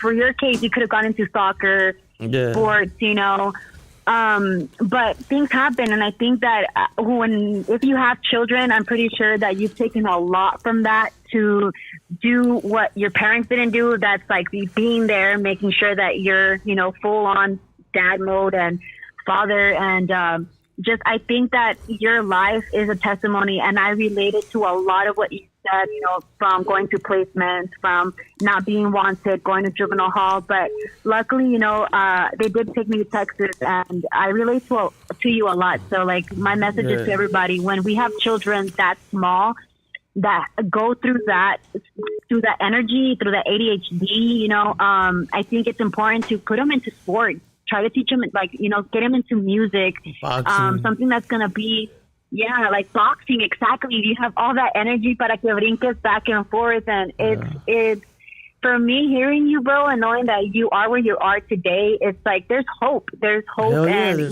All of us together. Yeah, we're all of us together. I feel like it's a testimony to actually, you know, help this generation move towards a different perspective in life, and knowing that there's better things out there. Yeah, you can be gangster if you want, be hardcore if you want, streets, but I mean, you got to be mindful of the situations you're getting into. Yeah, but sure. Hey, man, I just want to say God bless you and God bless your life, bro. Thank you. Accountability is the one key, you know. That's for sure. And for like our parents, for our parents out there, I feel like it's time to drop whatever little, you know, things we have on the side, and, you know, trying to be a parent, because a lot of our generations, it's lack of parenting, lack of discipline, lack of the effort from our parents' side, you know. And I just, hey, bro. Hey, thank you for your call. Shout out to all my exes in Texas. You know what I mean? And let me tell you this. It's a Lone Star State, homie. It's a horny star state, dog. You know what I mean? Because every time I go to Texas, my dick is fucking, it's like a sprinkler system. You sound like Eli when he was 3 years old. I just got a problem with jacking off. You know what I mean? Don't shame me. You know what I mean? You know, don't cancel me. He jacks off too much. Wait, what does that got to do with this conversation? You are done. You ain't taking over this conversation. This podcast. Are you done? I'm done. I'm done. What kind of dudes are you in? Do you like gangsters or do you like fucking square bears? Say it right now. So what? What kind of dudes you in? Do you like gangsters or do you like square bears? Pretty ass motherfuckers. Gangster. I mean, do gangsters fuck different? And I'm not asking you. I'm asking one of these guys. I'm just playing. It's like he's throwing up gang signs. He's throwing up gang signs like, you won't take this shit. All right, never mind. Next phone call, real quick. Last phone call. Shout out to you. I appreciate that phone call. That was dope. You're on Hoodstocks. Talk to us. What up? Oh, here we go. You know what I mean? K9, you still owe me $5. What up, K9? What's up? What up? Even though you shot at my car and you slashed my tires, you know I got a lot of love for you. Kika! I don't know what you're talking about. Not guilty. What up? How are you guys? Allegedly. I mean, why would you shoot at somebody's car, bro? That's not... Yeah, it was a pretty crazy night. That's what not up, like Jay? me. Love you, bitch. Who's on the line right now? It's Kika. I know it is, Kika. When are you gonna come back on the podcast, you nasty motherfucker? No, whenever you want me there, I'm there, man. Let's do it. Are you with Jay right now, or are you just watching this? No, I'm watching. I just tuned in. That's right. Good looking up. That's what's up, Kika. We love you, girl. We gotta get you back in the podcast. Love you guys too. All right. Yeah, for sure. Whenever you guys are ready. All right, late. Bye. All right. Shit, she put you on super blast, bro. So, K9, I got 5 questions for you, dog. Ending this podcast. What? The first question is: have you ever thought of prostitution? Sometimes. What kind of prostitute would you be? I'll be a gigolo. Gigolo? Nah, I don't know. I'm just talking shit. Okay, second question, and I'm thinking of this as I go. You know what I mean? I did not have this plan. You know what I mean? We'll keep it simple, dog. Second question, we got 5 questions. Got through 1. Second question, I mean, what's your favorite artist, bro? What's your favorite artist, musician, rap artist? Like, what really is in tune with your frequency, bro? I got Tupac and Nipsey. Tupac and Nipsey? I knew he was gonna say Nipsey, though. I mean, why are you so like, you know what I mean? Like you, bro, like, I mean, you really identify with Nipsey Hussle, dog. Yeah, I don't know. I just tried. I just feel like he left us something to go by, and I feel like a lot of motherfuckers don't pay attention to it. And just try to fucking just don't pay attention, and I feel like he lets us something fucking to learn, and I just trying to follow the same thing, dog. You know what, bro? He left a blueprint to cats that have been through his situation, so not everybody's gonna get that blueprint. You know what I mean? And that makes sense. You know what I mean? And the way he died, bro. You know what I mean? Is just fucking like. It's devastation, dog. But he fell victim, dog, to his surroundings. What was, you know what I mean? What he was a part of, dog, and people in the world that doesn't know anything about that will say that, hey, you know what? I mean, you live by the sword, you die by the sword, dog, right? Hell So yeah, to speak, yeah, dog. straight You know up. what I mean? Like, and it broke everybody's fucking heart, dog. You know what I mean? I remember hearing that shit on the. Fucked up. Yeah, I remember hearing that shit on the way home from. I was doing a side job, electro job. And honestly, dog, all my homies that are your age, bro, love Nipsey Hussle, bro. All the like the 30, 32, 33, like all those ages, bro. Like they love Nipsey Hussle. When they would be on my crib, dog, you know what I mean? They'd always be trying to play him, and I'd be like, nah, dog, we gonna put this shit. I'm putting my like fucking 90s, 2000 shit on, dog, you know what I mean? Because, you know, my house, my music, homie, you know what I mean? That was our Tupac of our generation. But they were trying to always put Nipsey, dog. They're like, and I was like, I don't like the tone of his voice, you know what I mean? But you know what's crazy, dog, is when you get into one man's story and you understand where he came from and then how he like obviously like left this earth, you know what I mean? And then you hear his music different, bro.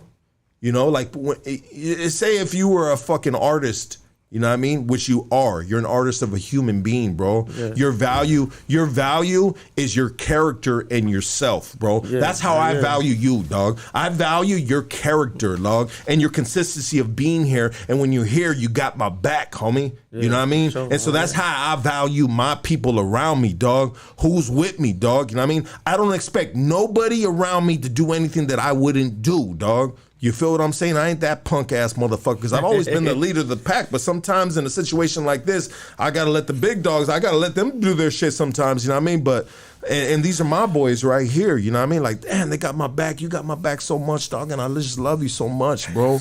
You know what I mean? Likewise, my boy. I love you too, my G. Like, yeah, I love you so much, dog. So, what's your favorite food, bro? My favorite food is I love Mexican food, dog. I can't pick anything, but I love Mexican food. I just love it. It's the best, I think, in the world. I think we have more fucking menus, like more on the menu list than any other place. I could be wrong, but I just think it's better.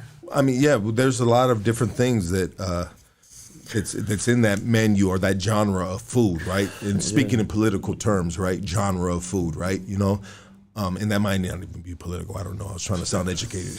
You know what I mean? But I'm just saying, so what? Let me ask you this then. What is the favorite thing that Jaylene cooks for you?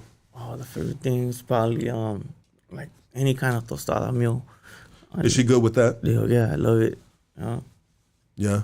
Well, I mean, what kind of tostada? You know what I mean? Like, there's the come on, homie. I mean, you just said the tostada. What do we put in on that shit, dog? Anything from like seafood, you know, ceviche, fucking. You know, she gets down with all that shit. I like to put mayonnaise. Hell yeah, like anything like from like chicken or beef. Like, it's good. I like it like tinga and shit. I love that shit. What is the greatest thing in your life right now? I'm gonna say my life. My life is the greatest thing. I think. Well, I don't want to say like my family because that sounds like so like, you know, because it is my family, obviously. But without your life, there's not a complete family of what you have, right? Yeah. So your life should come important, dog. Yeah. Because the way you look, dog, and even what we do right here. I mean, you could be going to work. You work all over this area. But I've gone far, pretty. You know, honestly, dog, from being like where I was raised, I've fucking gone pretty good for myself. You know, like I feel like I've done well and shit, and I'm satisfied. But I feel like I could do a lot more. Yeah, we should always feel like that, bro. Yeah. And I push you guys on that shit too, dog. Honestly, dog, having you guys right here, dog, like I can't be a negative, bro, a person in your guys' life, dog. All the boys right here, dog, homie, I can't be a negative fucking dude, bro. You know what I mean? Because that's gonna go over to my boys and the team. So when I come here, I don't give a fuck what I'm going through. And we talk, but dog, this is positivity, and I gotta breathe in that frequency and that vibration to these guys, and they've been so receptive towards it because I think we're all on the same field, or we got the same mindset. I mean, where are you going to be at from 5 years from now? And everybody, they always ask that question. The 5-year plan. Do you have a plan, bro? 5 years from now, I'm gonna own my own house for sure, dog. That's coming close. I know that. Yeah. And I hope I'm gonna be where I'm gonna be fucking not working anymore, dog, and I'm having my own business to run. Yeah. For sure. And you will, that's brother. a goal. You will, brother. Yeah. Hey, let's get this last phone call. We're gonna end this right now. You're on Hood Stocks. Go ahead, my G. Yo, Lucky. Yo, what up, doggy?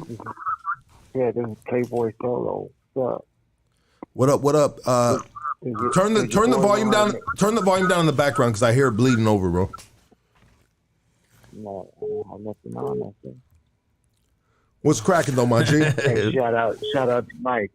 What's up, Mike? Hey, you guys know how to? Does your boy know how to make tacos? Maybe I could give him some.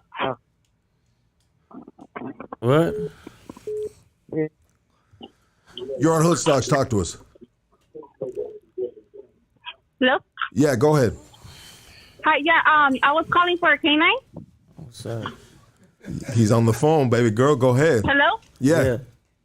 Hey, Eli, it's me, Heather. I just want to tell you I'm so proud of everything that you've been doing. Oh, thank you, Heather. That's my cousin, Heather. I love you. Love you, too. Such a good wife. Yeah, thank you. Heather, baby. Bye. Heather is soft as leather.